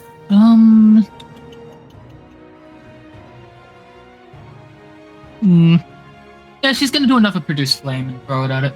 Another one. This time you're just rolling normally because it's darting around the Natural room 20 at high plus speed. 5, or Natural 25. 20. All right. That's a hit. Go ahead, What are roll we doing your in damage. terms of nat 20 rules for damage? Are we doubling it, or...? Yeah, I'd say lose our normal rules. I'd say spells can crit if they've got an attack roll. So max damage and then roll again. Okay, so 8 plus 2 for 10 fire damage. The sword points its edge at you and it begins to fling itself once more towards you, but this time you're ready. You snap your fingers and the spark of flame flies through the air, hits the flying sword as it's about an inch from your face, and this time the flame causes the blade to crumble into dust as the empty hilt clatters uselessly to the ground. Anything else you'd like to do, Leilani? No, that'll be the end of my turn. Capiera, you're up. I think instead of trying to attack this thing, Capiera will dance before it, ducking and diving underneath it slashes at her and mockingly puts either her hands on either side of her head and goes na na na na at it. I'm going to be using a vicious mockery. Well, as a flying sword, it's not very intelligent at all, so it's going to roll a 2. Fantastic. So it will take this d4 of psychic damage and have disadvantage on the next attack roll. It makes before the end of its next turn. And take 2 psychic damage. 2 psychic damage. You wouldn't think a sword could comprehend any sort of insult, and yet, as you tease it, it seems to shudder, shake in midair, and hesitates for just a moment before resuming its course of attack. You know why it is susceptible? Why would that be, my friend? The sword, it knows all about cutting words. That's a good one. Well done. We go to the next round, and Bridget, you're up. Bridget is going to move down to here. And again, flail. Flail, out it comes. Hopefully Smack do it better good. than Llewellyn.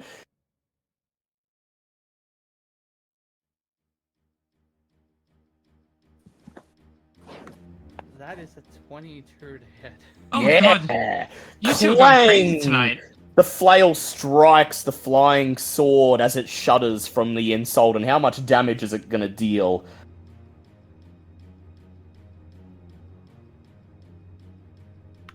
That is 8 damage.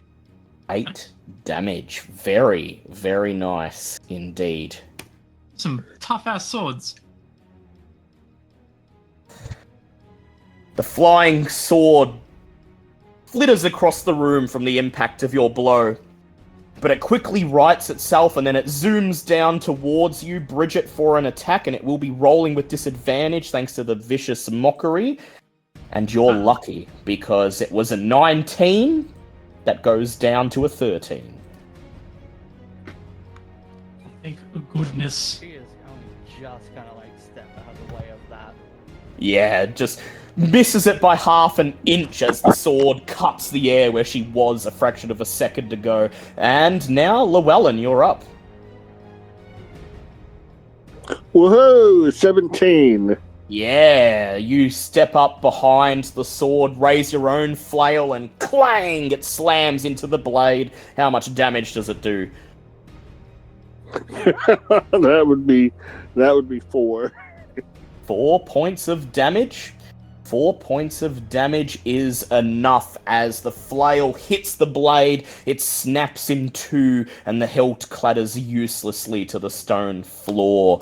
The portcullis continues opening, and then there's a click as it reaches the top of the archway, beckoning you to move beyond.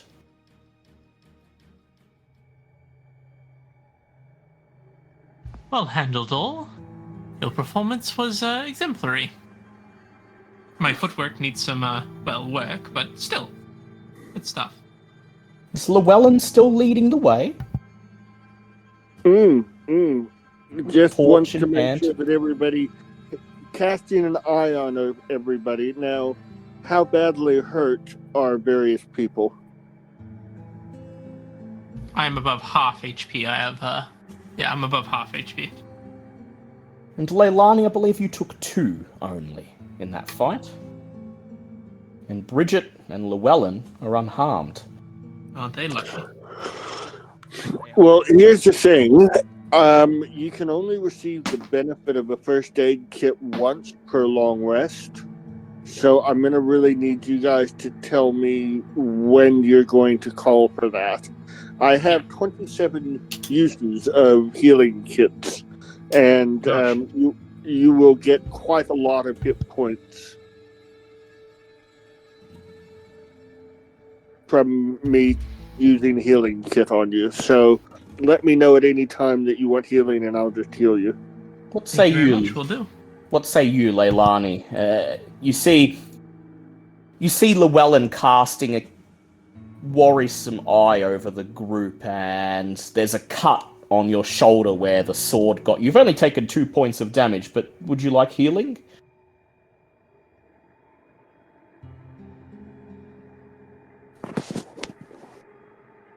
And so the party moves on, Llewellyn leading the way. Beyond the portcullis, there's another stone stairway that descends further down into the tomb. And at the bottom of the stairs, Bridget, as you're just behind Llewellyn and you're bathed in the torchlight and the torch that he holds in his hand, you notice with your passive perception that at the bottom of the stairway where the corridor curves and heads to the north, there's more signs of struggle. Bloody drag marks leading north through yet another stone door, though this one is already slightly ajar.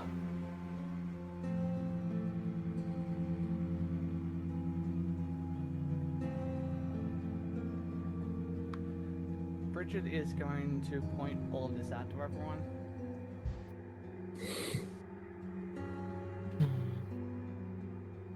Llewellyn, the end of the hallway, there's a stone door, identical to the one you passed before.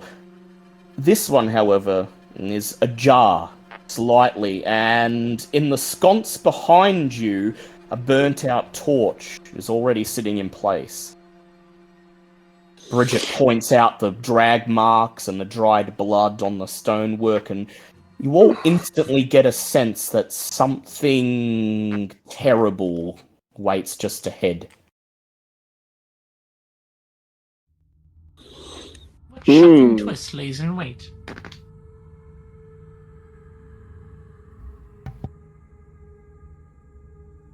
Capiara will push from the back of the group to prompt everyone to walk through. Let's see what we're dealing with here. Push open the door and step through. And Bridget, I see you right behind, so shall I assume you're second in line? Yep. Llewellyn shoulders the door, and once more there's that scraping sound as the door is pushed the rest of the way, and Llewellyn steps through with Bridget directly behind, and the torchlight illuminates yet another chamber cut into the hillside, this one much larger than the one before. 4 wide granite columns line a path to a stone sarcophagus flanked by 2 unlit bronze braziers and a large stone statue of the fallen, faceless warlord. Lying in front of the sarcophagus are 2 bodies. There aren't any obvious signs of what killed them. They're simply lying on the stonework in front of the sarcophagus. One of them wears the drab, greyish, blackish garb that you recognize as that of the Black Scarves, the bandits. The other dead body is wearing studded leather armor with patches of camouflage baked into it. His hand clutches a scimitar, and a bow lies discarded a foot or so away from him. Well, the good news is that even the statue is within my 60-foot range. And Llewellyn is going to do a divine sense. Divine sense. He wants to see if there's undead or Yeah, that's celestials or infernals. You stand in the threshold of this large room, and you grip your flail and close your eyes, calling upon your training and the sense of conviction within you, and you feel it immediately, the unmistakable stench of evil, of undead. Localized to 3 spots. The 2 bodies on the floor, the bandit and the scout, and the large stone sarcophagus in front of the warlord statue. And it's now that you notice, Llewellyn, that the lid of the sarcophagus is crooked, as if somebody opened it and didn't have a chance to fit it back into place. Just gonna very quietly pass Bridget one of my flasks of oil, one of my Molotovs, and on 3, can we both have a underarm toss of a flask of burning oil Molotov right on top of the 2 undead that are laying on the ground? 2 bodies? Bear in mind, Llewellyn, seems to be that one of these bodies is that of the missing scout. There is no denying, however, that they have been infected by some kind of evil. You can feel it. And if you're almost certain, should you take one more step into the room, they'll probably rise and come at you. As undead? Most likely. Well, I'm going to whisper to Bridget my cunning plan. Does Bridget shoot me down, or does Bridget take a Molotov and we both get a little roll? She takes the flask and very, very quietly whispers and says, "It is only fitting that they have funeral pyre." I didn't quite hear that. I'm sorry. What was it that you said? It's only fitting that they have a funeral pyre. Absolutely. I'm just gonna hold my produce flame. I'm just gonna be Yeah. Yeah, you Need a can light flame? the oil. Oh yeah, they're Molotovs and everything. So yeah, but I'll be the light leader. can we have our toss? Yeah, you count it down. 3, 2, 1, and then you fling the flasks of oil into the chamber, and your aim is spot on. The flasks land on the stonework just in front of the two bodies, shatter, dousing the stonework and the bodies themselves in oil. And then, Leilani, you snap your fingers, causing the little spark of flame to dance between your fingertips, and I'd like you to make a ranged spell attack, please. And the DC you are trying to beat is 15. 22, Oh my more gosh. than enough. Leilani I rolled a steps 17 plus forwards. 5. Yeah. She's practiced at this. She may not Uh-huh. remember her past, but produce flame is one of the very earliest things the Druid Order teaches you, and they drill you over and over until you get it just right. And so Leilani just silently, nonchalantly... I think it's all muscle memory for her. Yeah, muscle memory. That's definitely what it just seems like, like. she's so used to the muscles moving in that way. She's just like, oh, okay. She just steps forwards and whoosh, flings the spark forwards, one onto the first corpse, one onto the second corpse, and they both burst into flame.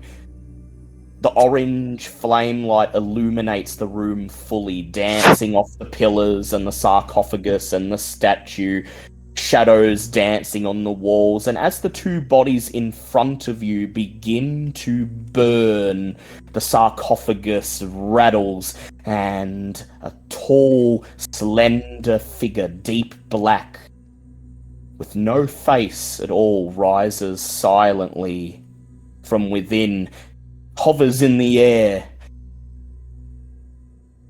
and then begins to slowly float towards you. Everyone roll initiative, please. History meets us in its undead form. How appropriate. 13. Ooh, I got a 22. Ooh, good job. 8. Oh well, you got to go first last time. And Llewellyn? I rolled a natural 20, so I got a 19. 19, yeah. So Capiera, Llewellyn, and then Leilani, and then yeah, nice. So So a Capiera- natural 20 is only a 19. Does that mean Yes. that you got a... Yeah, that's what I was afraid of. Oh well, it doesn't matter. At least I'm not slow this time. yeah, and your divine sense alerted you something was up, and as you see that shade rising, you shout, "It comes!" And then Capiera, you're first. What would you like to do? Capiera will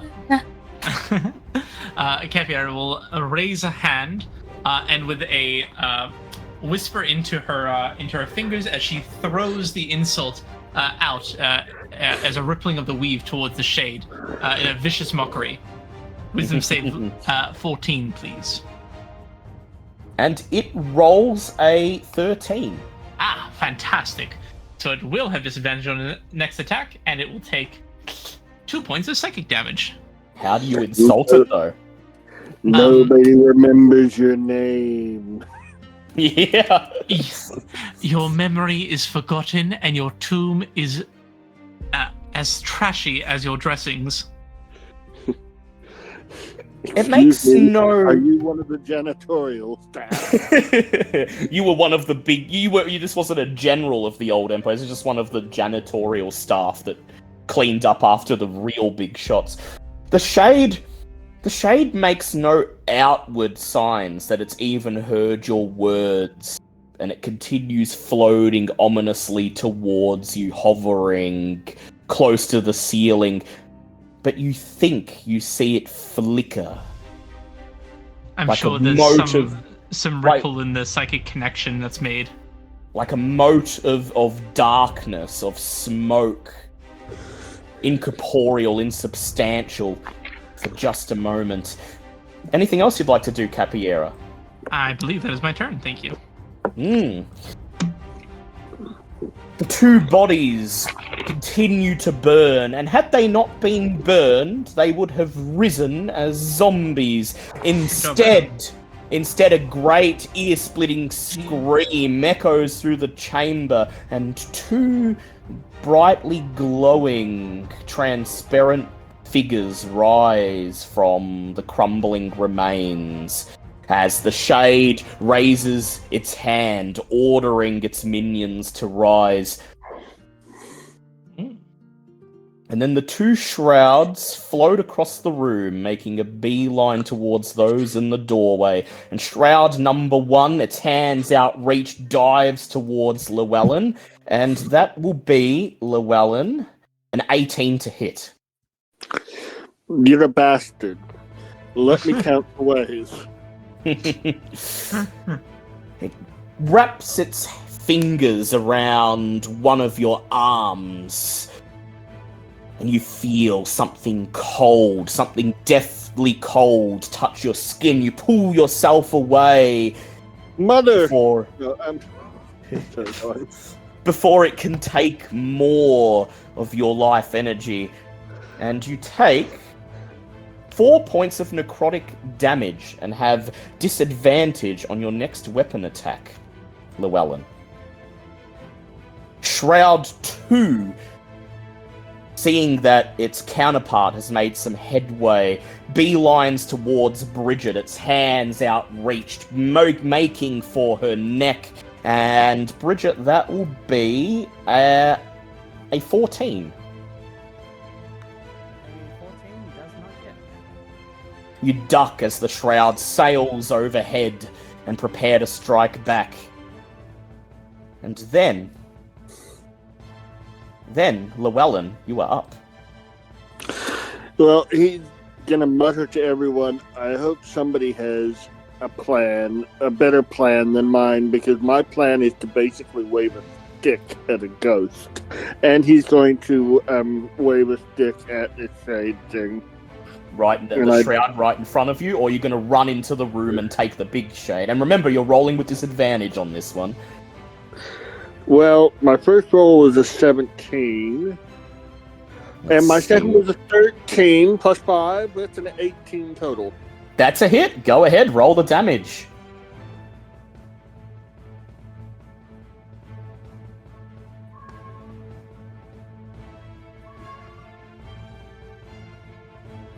That's going to be 8.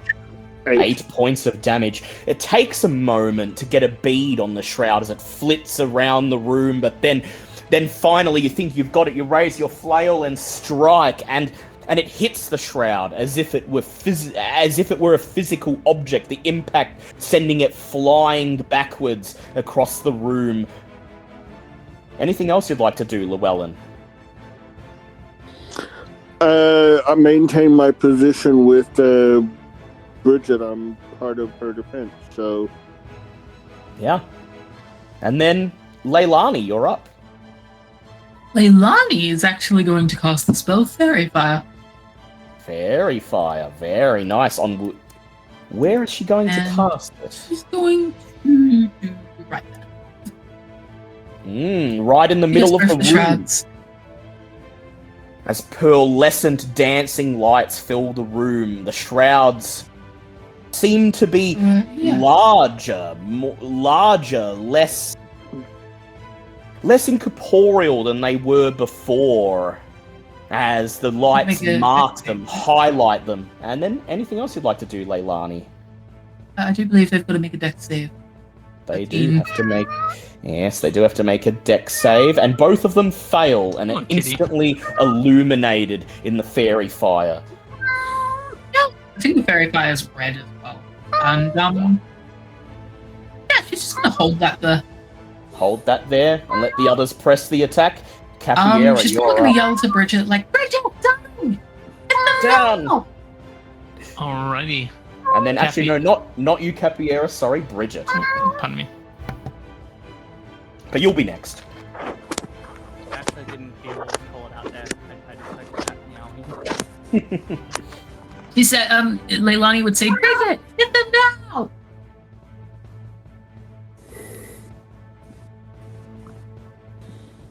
She's basically saying, like, yeah. You say she's telling you, press the attack while they're in the fairy fire.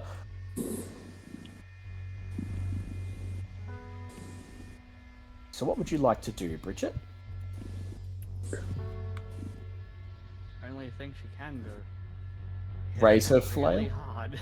Go ahead, roll with advantage, because they are illuminated in the fairy fire.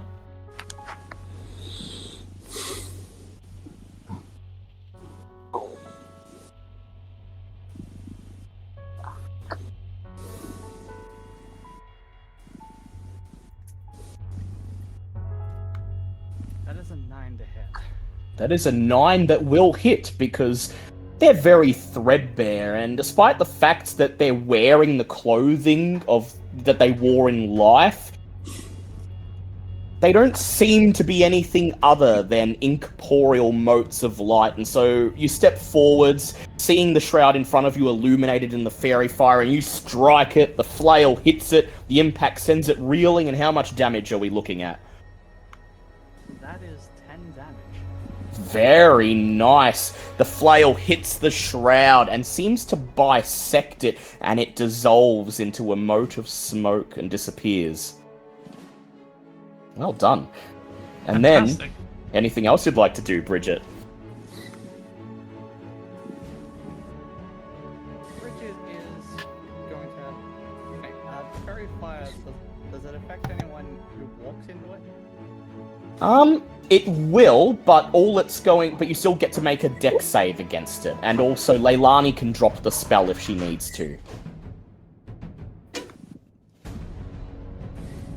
Bridget is going to step into it. Go ahead, make a dex save. Actually... Oh, no. No, anything that in it has... 16, that'll definitely pass. Oh, yeah, no, you say it. You're fine. Yep. You step into the dancing fairy lights, and they do not recognize you. And that's your... Would you like to move through it towards the shade, or are you just getting an angle on the other one? Just getting an angle on the other one. Awesome. All right, Capiera, you're up. Capiera will continue her verbal assault on the Shade, implying that he was a general of maybe the mops and the brooms that line the closet. So another wisdom saving throw, please. DC 14. This time he seems to be ready for it, rolling a nat 20, and Yay. continues hovering ominously above the sarcophagus, seemingly just watching the fight play out in front of him. Right then. Well, I will go ahead and take a step forward and tap Bridget on the back and say, "We need to take out the big one. You've got this." And I'll give her a bardic. Bardic inspiration, nice. Shroud number 1, still surrounded by the fairy fire, sees Bridget come charging in. He pivots at the last moment, swapping his attack against Llewellyn for one against Bridget, and his hands come out, outreached, groping for your neck, and that will be, Bridget, a 19 to hit. That does hit. You feel cold fingers grip your neck. Pain, searing pain, shoots down your spine, and instinctually you pull yourself away, nearly losing your footing as you take 4 points of necrotic damage and have disadvantage on your next weapon attack. Then, the main shade finally sees this as his opening to strike. He dives down from the ceiling down into the fairy fire, and he's going to make a dex save. He rolls a 13. Meets it, beats it. Meets it, beats it. The fairy fire doesn't seem to recognize him as he sails directly down towards Capiera and lashes a long black appendage in her direction. And Capiera, that's going to be a 15. That meets and it beats. Oof. That'll be 3 points of necrotic damage, and your strength score is reduced by 1d4 until your next short or long rest. Would you like me to roll that now? Go ahead and roll it. Uh-oh. That's 2, unfortunately. 2. The appendage strikes you like a whip. You feel searing pain and take a step back, prepared to defend yourself. And then, Llewellyn, you're up. Gonna try and finish off the one that I've already hit once. 3 I'm gonna plus use an inspiration and to re-roll. I'm Go gonna ahead. re-roll that. Yeah, go ahead. It's an 11. That's a hit, though. Ooh. Are you hitting the big one, the shade, or the remaining shroud? The one you've been beating on. So I assume the shroud. That's enough to shroud. hit it. Yeah, go ahead. We gotta thin these numbers. Yeah. 5 2. damage. 5 damage, but it's already been hit. And so your flail, although it doesn't hit its center mass, slams into the side of the shroud's body, and it opens its mouth in shock as it dissolves into a wisp of smoke that quickly dissipates. Anything Well else you'd like to do, Llewellyn? I don't have anything else I can do.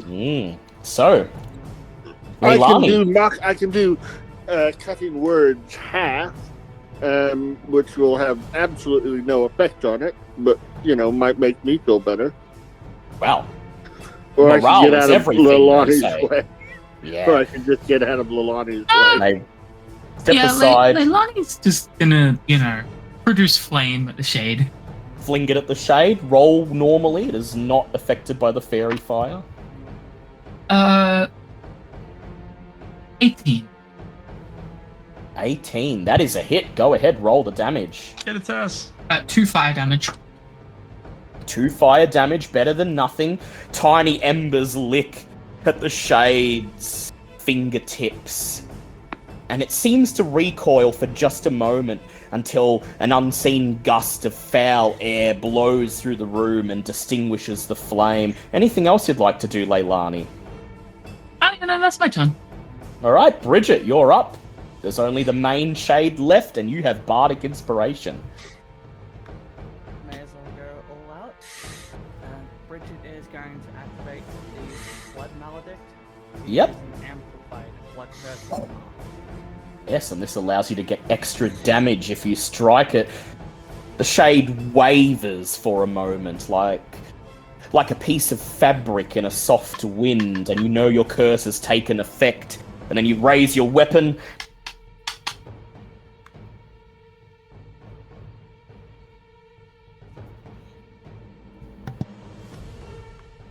Crap. Wasn't that one. At 1. You do have inspiration, though. Ooh, You can use your re-roll if you inspiration. like. I'll use the inspiration. Yeah, re-roll. Was the inspiration to re-roll? Or? Yep, it's just to re-roll the attack. Yep. As if it's a brand new attack. That is a 21 to hit. That is a 21 to hit. Ooh. Go ahead and roll the damage, and don't forget to roll your Hemocraft die and add that as extra damage. And actually, you said you amplified it, so you can roll again. You have advantage. You need not even... You can either take what you just rolled and keep your inspiration, or you can roll again and see if you can get a crit on it. It's up to you. As in, roll another attack? Or? As in, roll the attack again, and see if you can get it to be a crit. You've hit it, but since you amplified your blood curse, you do get to roll with advantage. So you can roll again if you like to get a crit, or you can keep your inspiration and just take the attack you've got, and that'll still hit it, but it won't be a crit. I'll take the attack I've got. Yeah, so go ahead, roll your damage, and don't forget to roll your Hemocraft die for extra damage. And that is 11 damage. 11 damage. The blood within you surges. The flail glows, an eerie, deep red light, searing through the fairy fire as the flail comes down and whoosh, bisects the shade, neatly dissecting it in two. It flickers once, twice, and then lets out an ear-splitting scream as it disappears. No. Okay. Well done. Woo. Nicely done. Leilani waves her hand and the dancing fairy lights fade, leaving you alone in the room. And now, Llewellyn, now you can feel that stench of evil finally beginning to recede. If I need to use another divine sense, I want to make sure it's not back in the sarcophagus. Yeah. Walk up to the sarcophagus and wave your hands over it, and you do not sense anything evil, but you do sense something intelligent within. Something that you can't quite define, something unknowable and alien. You're not sure whether it's good exactly, but you're certain it's not evil. Push the lid off. Slide the lid open the rest of the way, and inside the sarcophagus, hands crossed over his ribcage, is a rather tall skeleton. Whatever clothes he was buried in have long ago dissolved into nothing, and the only object on him that still maintains its previous form is what he has clutched underneath his hands. It is a gnarled, twisted onyx black-looking claw-like shard threaded through a thin silver chain. And this, according to your divine sense, is the source of the disturbance in the room.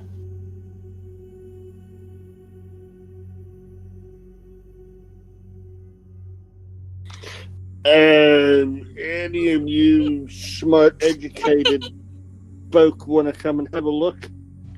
I could take a peek. Capiara will Sorry, my approach. cat's licking me. Yeah, my cat is Oh, she's thankfully licking my arm. my cat is thankfully asleep, which is good because usually he's meowing or trying to bunt me or something. So Capiera, you step up to the sarcophagus and you see it there, and instantly that little onyx black shard reminds you of the spires of the Grendleroot, though obviously not as large, and that is perhaps what's most perplexing about it at all. Because the Grendleroots are supposed to be indestructible. How would a piece end up on a necklace? And yet, standing right in front of it, you can feel the magic pulsing from within, like static electricity in the room. Maybe it is like a seed or something. Capiera would reach out and touching it with her fingertip, tracing her hand along its edges, will cast Identify. The shard gleams under the skeleton's hands, and instantly, you know what it is. And I'm going to read it out to you, and then I'm going to post it in Discord. This is a Grendel shard. It's a legendary item that requires attunement. Threaded upon a necklace of silver chain, this onyx black splinter of the Grendleroot pulses with alien wisdom and foresight. While attuned to the Grendel shard, you gain a +1 bonus to armor class. The Grendel shard has 3 charges. While attuned to it, you can use an action to expend one of its charges to cast one of the following spells from it: Augury, Detect Thoughts, or Find Traps. The Grendel shard regains 1 expended charge daily at dawn. If you expend the last charge, a secret effect that the Dungeon Master will roll for occurs. Oh, that's obvious. That's incredibly ominous. Don't make me spend all the charges.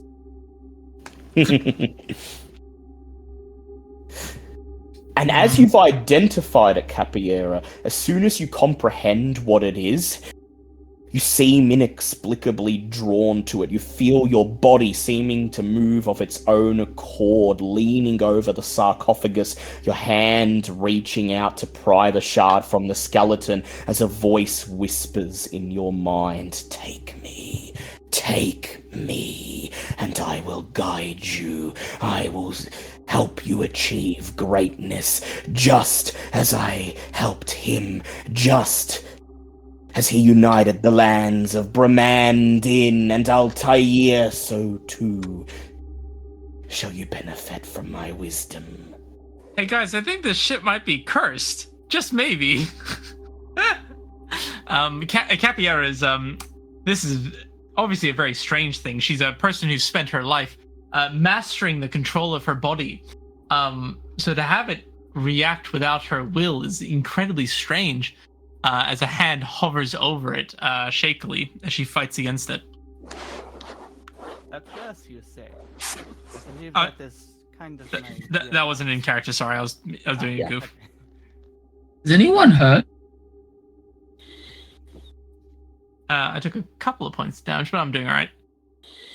I think cast most of us Goodberry. are taking a little bit of damage.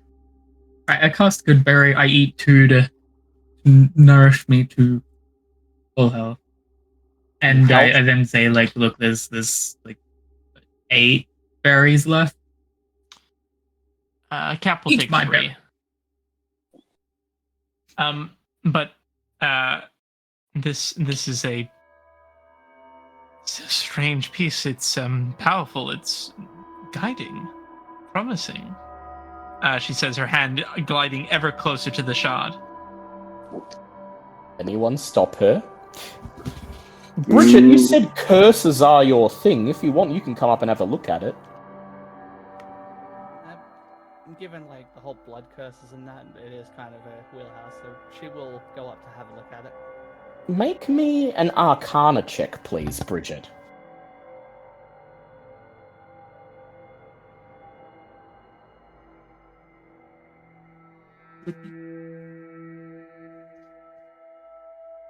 How much, sorry? That is 17. 17. As Capiera reaches out to snatch it, you keep your eye on it, watching it, studying it carefully, and then you too hear it, that whispering voice. All the secrets can be yours. Let my wisdom guide you to greatness. And you don't feel the presence of curses, not in the way that you're familiar with them, though there is something about the object that, as you stare at it, just makes you feel intensely uncomfortable. And Llewellyn, you were saying something? Yep, I'm looking at the 2 charred bodies, looking for information, and, maybe they will happen to have stuff that we need to ferry home. There's not a lot left of them, so I will ask for either a medicine check or an investigate check on this.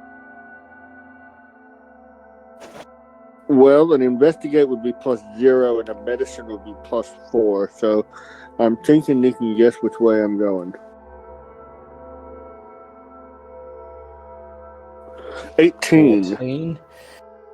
While Capiera stands there, her hand trembling as she fights something inside her head. You and Leilani peer over the charred bodies. It's clear that one of them was the missing scout. It was a man, that much you can tell. But his face has been burnt away.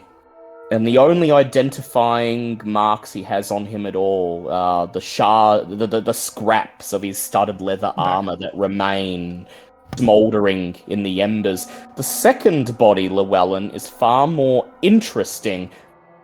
As soon as you approach the second body, you register that it doesn't smell like charred flesh.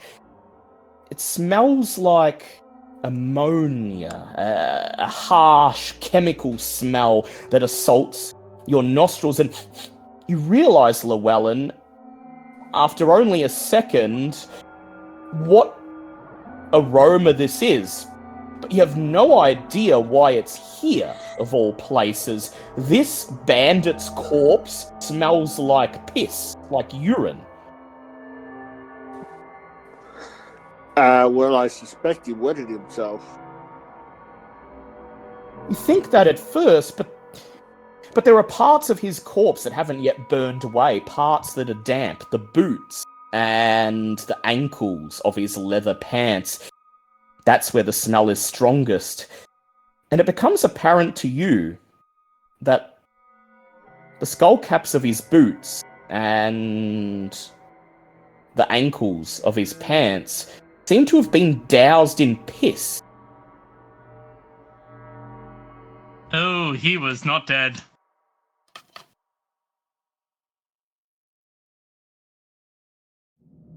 Uh-oh.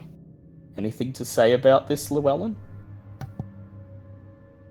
I checked to see if either of them are, technically speaking, still alive. Definitely not. You're not sure that he was alive. It doesn't appear as if he wet himself. It looks as if his boots and his pants were sloshed with piss, though you're unsure why. It's either a very embarrassing accident or... Like, Leilani, do you have the nature proficiency? Yeah. Leilani, would you like to roll a nature as Llewellyn... Actually, I don't have proficiency in nature. Ah, well, I was going to say if you did My have nature is a +0 for a druid. Well, you are a druid, though, so I will allow you to roll nature as Llewellyn sniffs the air and announces that this man apparently had a very... 18. A very embarrassing accident. Yes, you think, kneeling down next to Llewellyn. It's unmistakable, that scent of ammonia. It's piss. Definitely piss, but why would he slosh piss all over his boots? And then, suddenly, it occurs to you, Leilani, this is how the bandits cross the razor vine. What? Is it like a scent protection? Interesting. Okay. I did not expect piss to be a crucial part of this story. Expect, Leilani, that it's not the piss itself. It's the ammonia. It's the scent. The scent must do something to confuse the razor vines or make them inert or ward them off. And you think, Leilani, that if the party wanted to get through the razor vines, rather than dousing your clothes in urine, you might be able to find some plants or mushrooms, something that produces a similar scent, a similar chemical naturally. And you might be able to brew up some kind of solution.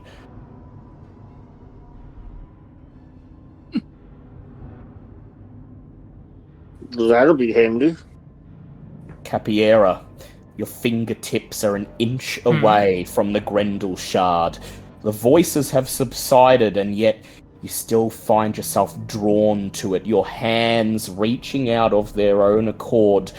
Do you give in, or do you fight? I think Capiera would fight. It's a terribly unnatural thing for her to have her body work against her, so she's pulling as much as she can, I think. Go ahead and make a charisma save for me. Oh, I'm good at those. Charisma save. Yeah, +6. It's a 13. 13. You pull your hand back,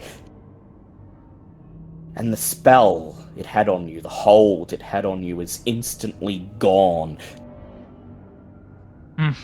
This is an unnatural thing. It's called to me, spoke to me, promised me things. This is an oddity. And yet there is unmistakable power within it. We must be careful. We're to move this thing or capture it or what have you. Does anyone have cloth? Something to wrap this in? A napkin, perhaps? Will a handkerchief suffice? I would guess so. Hand him a beautifully monogrammed handkerchief. Oh. And it has embossed in the corner of the handkerchief the same coat of arms that's on Llewellyn's tabard. Though this one is much less faded than the one that Llewellyn wears. You see Capier raises the handkerchief in front of her, and through the dark holes in the mask where the eyes of comedy and tragedy lay, you see two deep green eyes staring back at you, Llewellyn. Interesting. You don't need to call me your grace or any of that nonsense. It's just a handkerchief. And I have a little sister who likes to doodle. I love my stories too. She turns to the shard and she scoops it up in the handkerchief. And wrapped in the handkerchief, it appears to be harmless. Though the scent, the trace of its power still hangs in the air unmistakably around you, around everyone.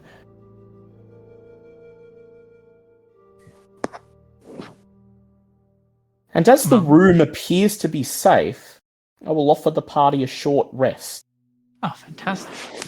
As you lick your wounds, recheck your equipment, and prepare for the hike back out of the tomb and back to civilization. No, as we're taking a short rest, I'll spend 4 of my targets with our people that are using hit die.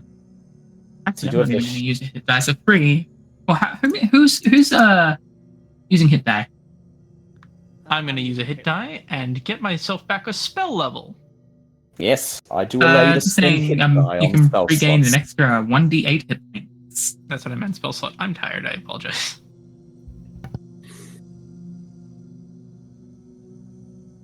I will allow your chef thing to kick in when people spend a hit die to get spell slots, Leilani. So that will trigger. Whoever uses some hit die, Oh, what do we gain? they have d8 hit points. Yeah, 1d8 hit Making a point. mistake. Oh, wow, that's just Making a one of my mistake. hit die. Yeah. He's You gonna D8. unsaddle your bags, you pull out some traveler's biscuit and begin to munch down on it, recuperating your energy, and Leilani hands out some treats. And what did you cook for the party this day? He probably cooks like biscuits. Biscuits. And they're much more flavorful than the traveler's biscuit. This isn't hardtack. These biscuits have sprinkles and icing. Oh. And as soon as you bite down on it, Capiera, you feel energy surge into your fingertips and you recover 4 hit points. Ooh. In addition to getting your spell slot back. Is anyone else spending a hit die? I did. Do you take one of Leilani's iced biscuits? If she's offering, I would absolutely do so. I'm offering you guys bickies. Yeah. Oh yeah, I'll wolf it down. Who says no to Everyone in the bickies? party gets a bicky. It tastes like your childhood, Llewellyn. It tastes like the things that your Tastes like grandma Anzac used biscuits. to bake, the sweets that you clamoured for after your lessons. And you regain 5 hit points. In Look at her addition and to I whatever say, you got from the hit dice. I was not expecting Pfeffer news. I did spend a hit die, but the hit die itself already got me back up to full.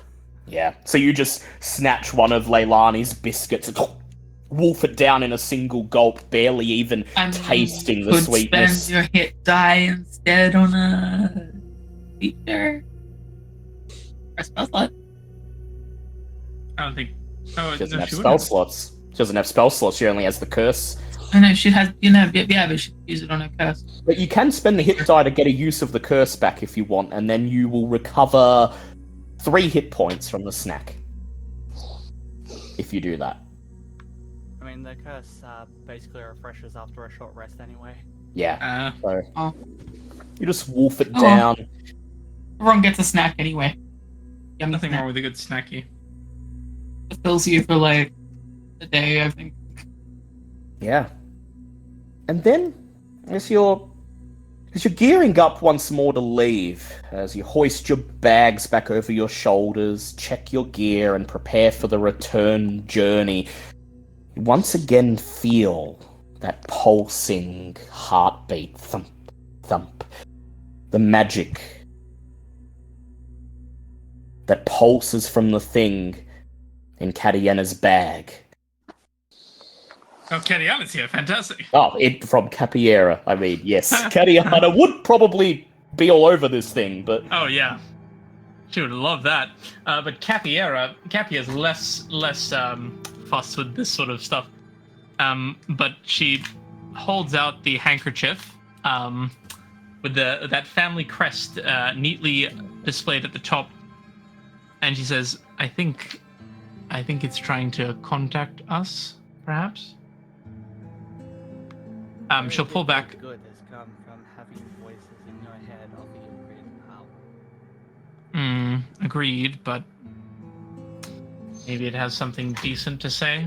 I'd be intrigued to see what stories it has to tell, at the very least. would you like to use the short rest to attune to it? Assuming no one else wants to attune to it. I don't know if I want to attune to it. This thing seems evil as fuck. Is anyone else interested in attuning to it?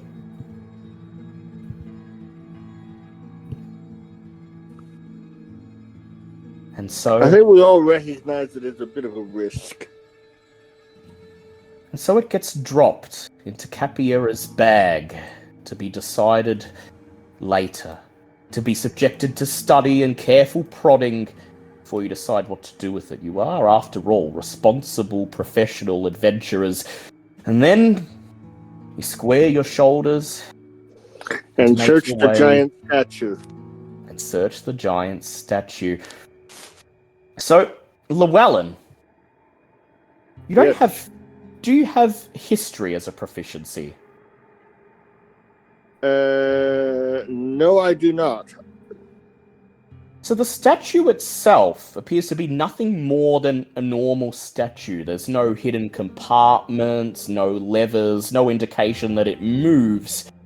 But it's clear that the armor, the helmet, the robes that the Warlord is wearing are of some significance. But you don't recognize what that significance would be. Now, this Warlord was indescript, I believe. Could Capiera take a peek and see if she maybe recognizes the Warlord depicted? Sure, and you do have proficiency in history, so I'll tell you without rolling. You do not recognize who this Warlord is. His name is lost to time for you as it is to anyone else, but you recognize the helmet, the armor, the robes as clear signifiers that this was someone of renown in the magocracy of Thule. A general, perhaps, or a regional lord, or some sort of great advisor or military hero.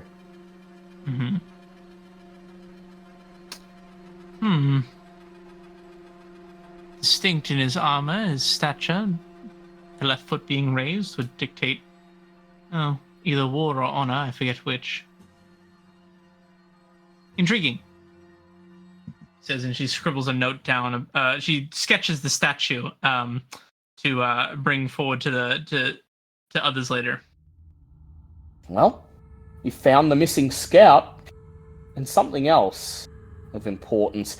But it doesn't look like the tomb has anything left for you. There's no treasure hoard. There's no riches or gold that he was buried with. It was just this. So you square your shoulders and begin to make your way back out of the tomb. And I presume Llewellyn and Bridget are going to lead again? I think we're getting into kind of a rhythm here. Llewellyn and Bridget, As you retrace your steps, make your way back up the stairs, past the room with the horned statues, and make your way back towards the entrance of the tomb, I would like the two of you to please make me perception checks. Uh-oh.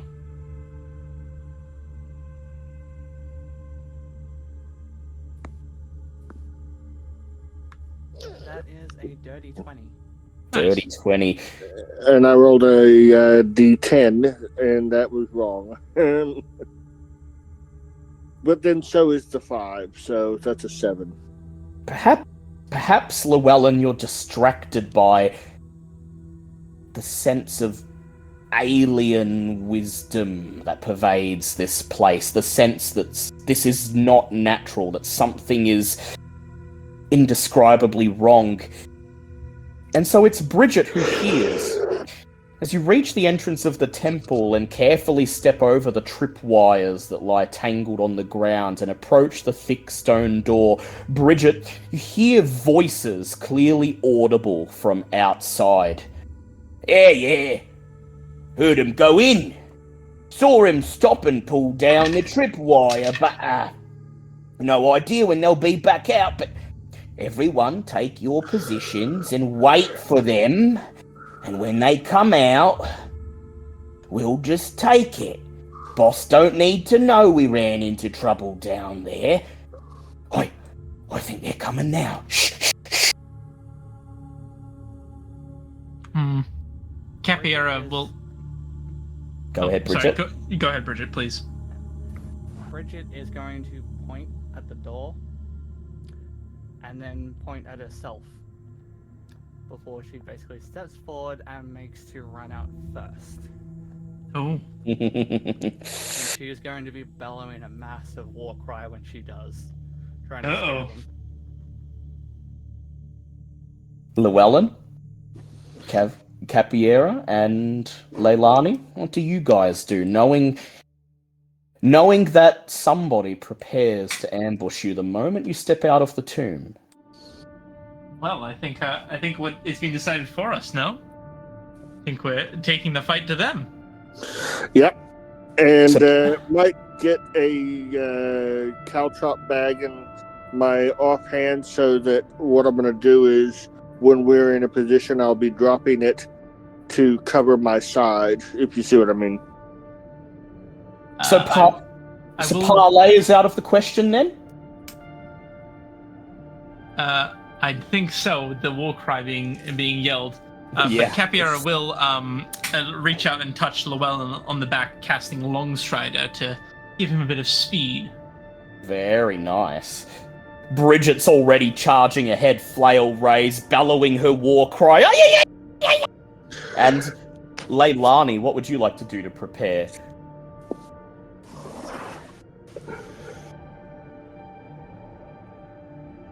Get back to you. And so, Bridget charges out first, Llewellyn behind, with Capiera and Leilani bringing up the rear. Bridget and Llewellyn, you charge through the door into the bright sunlight. And I'm changing the map in Owlbear, just so you know, there is another map. We're gonna get pin cushioned. You charge out into... Oh, and I have to get the correct token for Leilani. Just give me a second. Next session, I will make sure this token appears before all the other tokens. I'm just going to copy her. Copy, and then I'm going to paste her in the other one. The first thing you register is that more time passed while you're in the tomb than you expected. The sky above is already a deep crimson, the sun setting, the shadows long, deep, and grey. The second thing you register is a large, beefy, half-orc man wearing jangling armor, raising his battle axe and shouting, "Give us what you found in the tomb, and you can go free!" And as he bellows it, two bandits clad in the telltale garb of the Black Scarves ready their crossbows, aiming down at you from the cliff face above. Does anyone stop to take him up on his offer? Bridget is already in motion.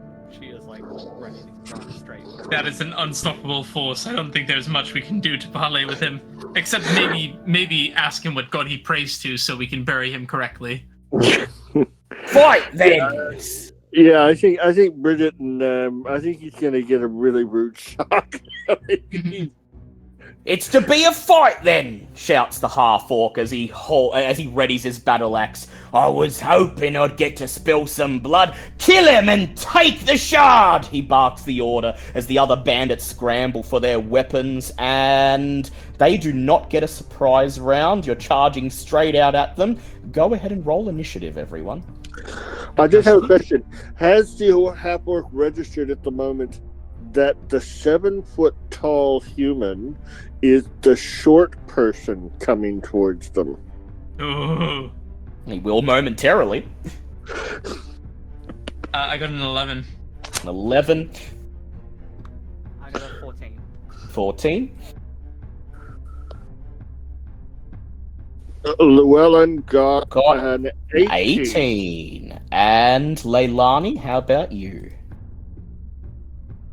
Gonna Leroy Jenkins this.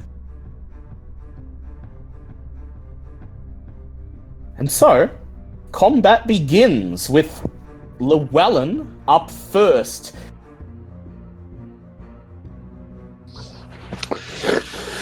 Yeah, that would be an 11. An 11. You sprint towards the half-orc thug, raise your flail, and ching! He deftly parries it with his battle axe, and he sneers. That all you got? Bruin said you was a force to be reckoned with. He did. I think the boy just wet himself a bit too much.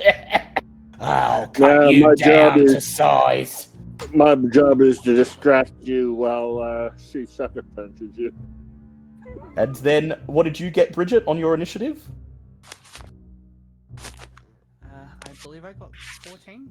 14. And Capiera, what did you get? I got an 11. And what did Leilani get? I don't think Mia said yet.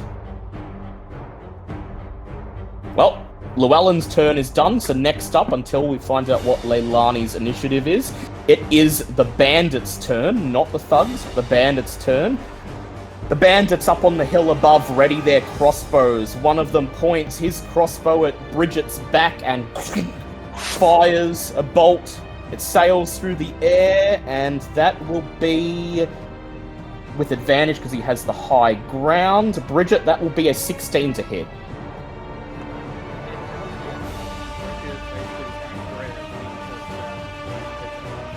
You feel the impact of the bolt, you feel its serrated edge tear into your skin, but you grit your teeth and you take the 5 damage like a boss. Bandit 2 points his crossbow at Llewellyn's back, aims and fires, paying no heed to Leilani and Capiera, who are still standing in the tomb's doorway. And with advantage against Llewellyn, that will be a 17. Yeah, that gets flicked away off the shield. Whirl around, raise your shield, and ching, you feel it shake in your hand as it deflects the bolt. And then, Bridget, you're up.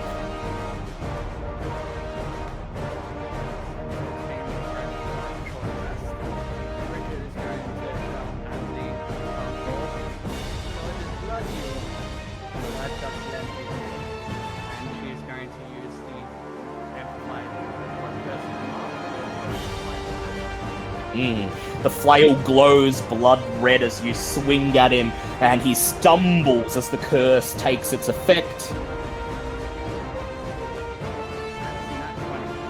Ooh, very nice. So, how we handle nat 20s in my games is you max the damage and then you roll again. That one you'll roll separately. Just the weapon attack, unfortunately.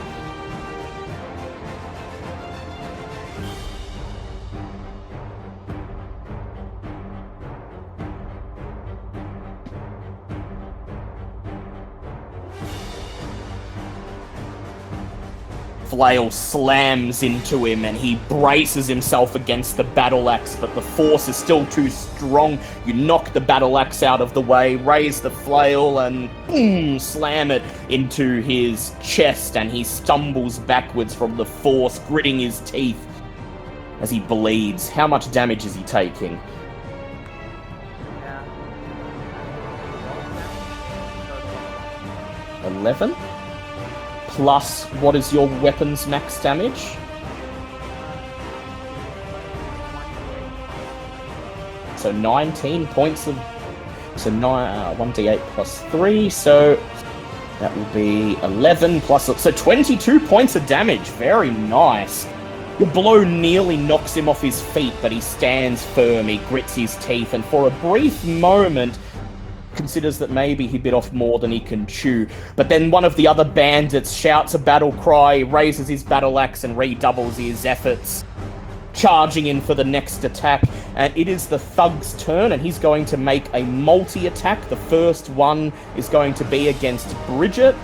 And Bridget, that will be a 15 to hit you. Meets it and beats it. He sneers as the battle axe slams into your body, and you take 7 points of bludgeoning damage.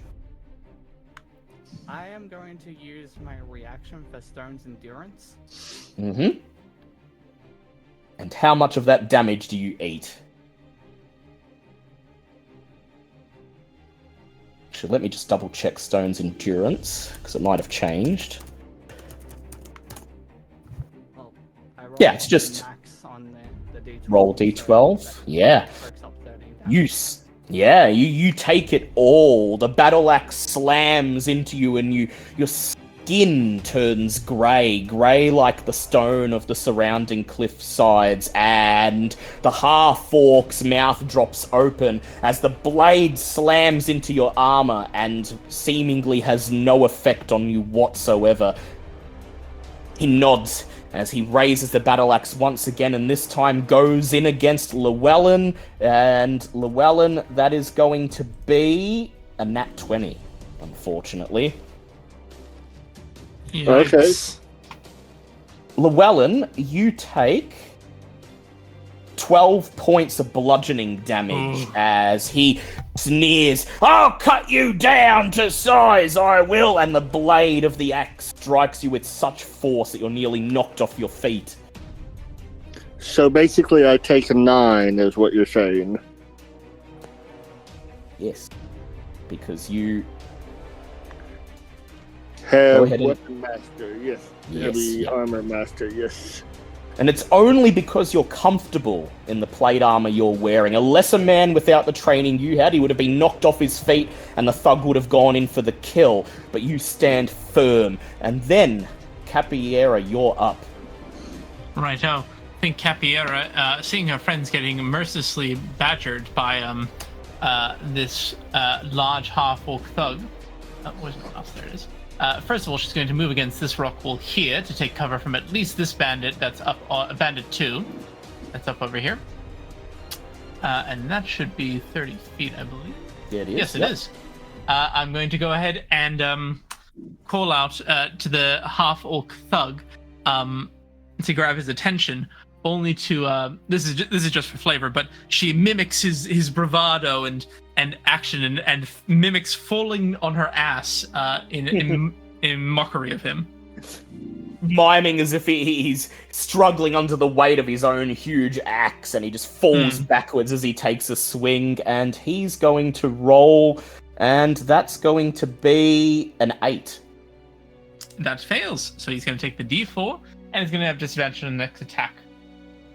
And take 1 point of psychic damage. Blah, blah, 1 blah. point of psychic damage. He snarls as he raises the axe and screams something in Orcish. And then, Leilani, you're up.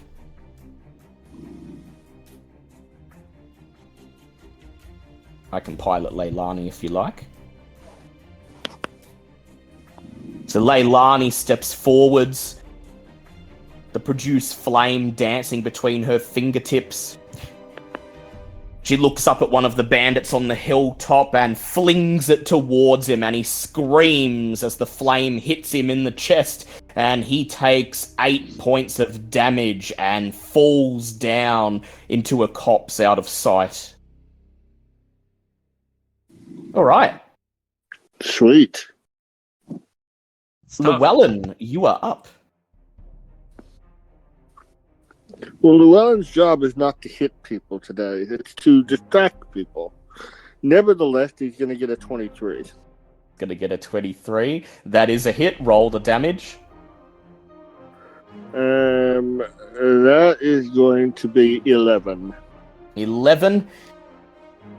You think you're going in for the killing blow. You raise the flail and you're about to bring it down on his head and cave it in when he braces himself once again against the battle axe and takes the brunt of your blow center mass. He grits his teeth, stands firm, and his half-orc resilience kicks in, leaving him on 1 hit point. Anything else you'd like to do, Llewellyn? Bastard.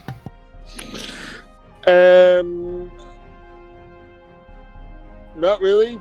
Not a lot I can do, unfortunately. Bandit 2, the one who's left, seemingly oblivious to Leilani burning down his companion, edges closer to the very precipice of the cliff, points his crossbow down into the mouth of the tomb, and fires a shot at Capiera from above, and with advantage, Capiera, that will be a 19 to hit you. That sure hits. You take 8 points of piercing damage as the bolt lands just under your right shoulder. And it is a heavy blow. Capiera is barely on her feet as she looks up at this bandit who's just shot her. Luckily, it is now Bridget's turn, and she might be able to avenge you. Bridget is going to bring that flail down right on the top of Doug's head. If you can hit him, you've got the kill. Let's see if you can do it.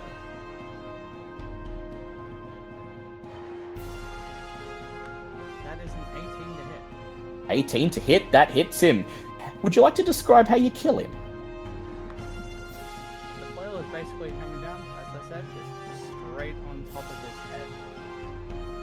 1 second, he's sneering, his tusk-like teeth gritted in contempt. The next, there's barely a head at all, as shards of bone and brain sprinkle the ground, and his headless body twitches once and then falls backwards, dead. And then, Capiera, it's up to you to finish the other bandit who, perched up on the cliff, focused on you, doesn't seem to have noticed he's the last of his ilk left. Well, that is a damn shame. Cap will go ahead and well, I have visual on him from here, yes? You do, but you'll be... Any attack you do with a weapon will be at disadvantage. Spells doesn't matter. Unless it's a ranged attack spell. Any ranged attacks will be disadvantaged. There's the high ground. I'm trying to think of an insult. As she steps back and she points out to the bandit, pulling the arrow from her shoulder. She says, "Oh, your Fletcher's done such an honest job. Even a shit shot like you can do well." And I'm vicious mockering him. He grits his teeth as he raises the crossbow, slides another bolt into the shaft, and that will be a 9. He will take this 4 points of psychic damage. 4 points of psychic damage. Shut your mouth! Shut your mouth, Alf! He says as his finger tightens on the trigger, and it's Leilani's turn. Leilani, would you like to finish him off? Yep, that's fair enough. Fall asleep, baby. Leilani looks up at the bandit, and as he... well. If she'd like to take the last action of the combat, well, might be, we don't know if he's gonna die, but he took a fair bit of damage.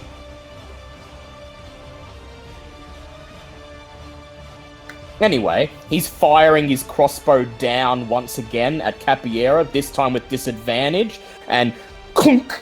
With disadvantage, that will be a 11. That does not hit.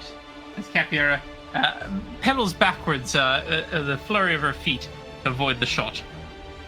And then Leilani comes charging forwards, another spark of flame dancing in her fingertips. She looks up at him, and she throws it, and like an arrow, it sails through the air and lands in the center of his throat. The bandit instantly drops the crossbow, clasps both of his hands to his neck as he begins to scream and gasp. He stumbles forwards and falls down the cliff face, landing with a sickening crack at the base.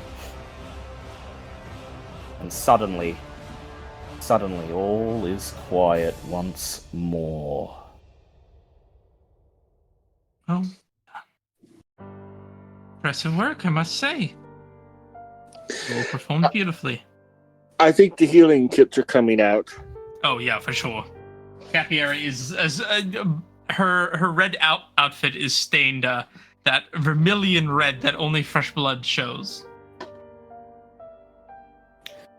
And as Llewellyn rifles through his pack for his healing supplies, all you can hear around you are the sounds of the wind rustling in the trees, the scurrying of woodland animals. Hello. Welcome back. Welcome back, just as we're ending. But you had a good run. You got a lot done this session. You could be proud of yourself. I don't remember where we are. What happened? Shame. It's all right. I remember falling asleep as soon as we said, like, roll initiative. Sorry, friend. It's all right. I piloted Leilani for you, and she took out 2 of the little bandits with her produce flames. Oh, yay.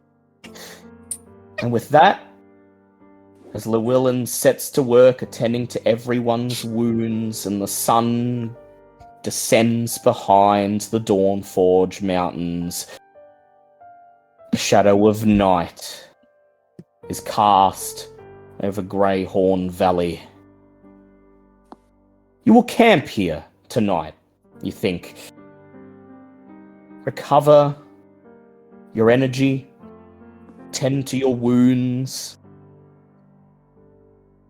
and think about what you found within the tomb. Think about the Grendel shard, what to make of it, and what mysteries bubble away beneath its onyx black surface. And that's where we'll... Go ahead. I was just going to say the lowest number of hit points healed is 9. That is all of my hit points. Thank you. Likewise. It's enough to drag Capiera from the edge of death so she can get to work, helping to pitch the tent, laying out the sleeping rolls, and Bridget helps Llewellyn. Go ahead. I think Capiera. I don't think Bridget took any damage. Did she? She absorbed it all. It's okay now though, because you're going to pitch the tent, and you're going to have a long rest before you return. You have made this area safe. No more threats await. But I would like to ask who's going to stand watch. Well, Cap's happy to do it because she's an elf. She only trances. Which means she can take the first and the second watch if she likes. Yeah, absolutely. We'd like to take the third. well, Llewellyn will do it. He spends, while everyone else is getting the tents up, laying out the sleeping rolls, well, Leilani gets to work, cooking some dinner over the fire. You see Llewellyn, his figure silhouetted against the deep purple sky as he digs 3 graves in the earth, and this becomes the tomb of 3 more. And that's where we will end this week's session.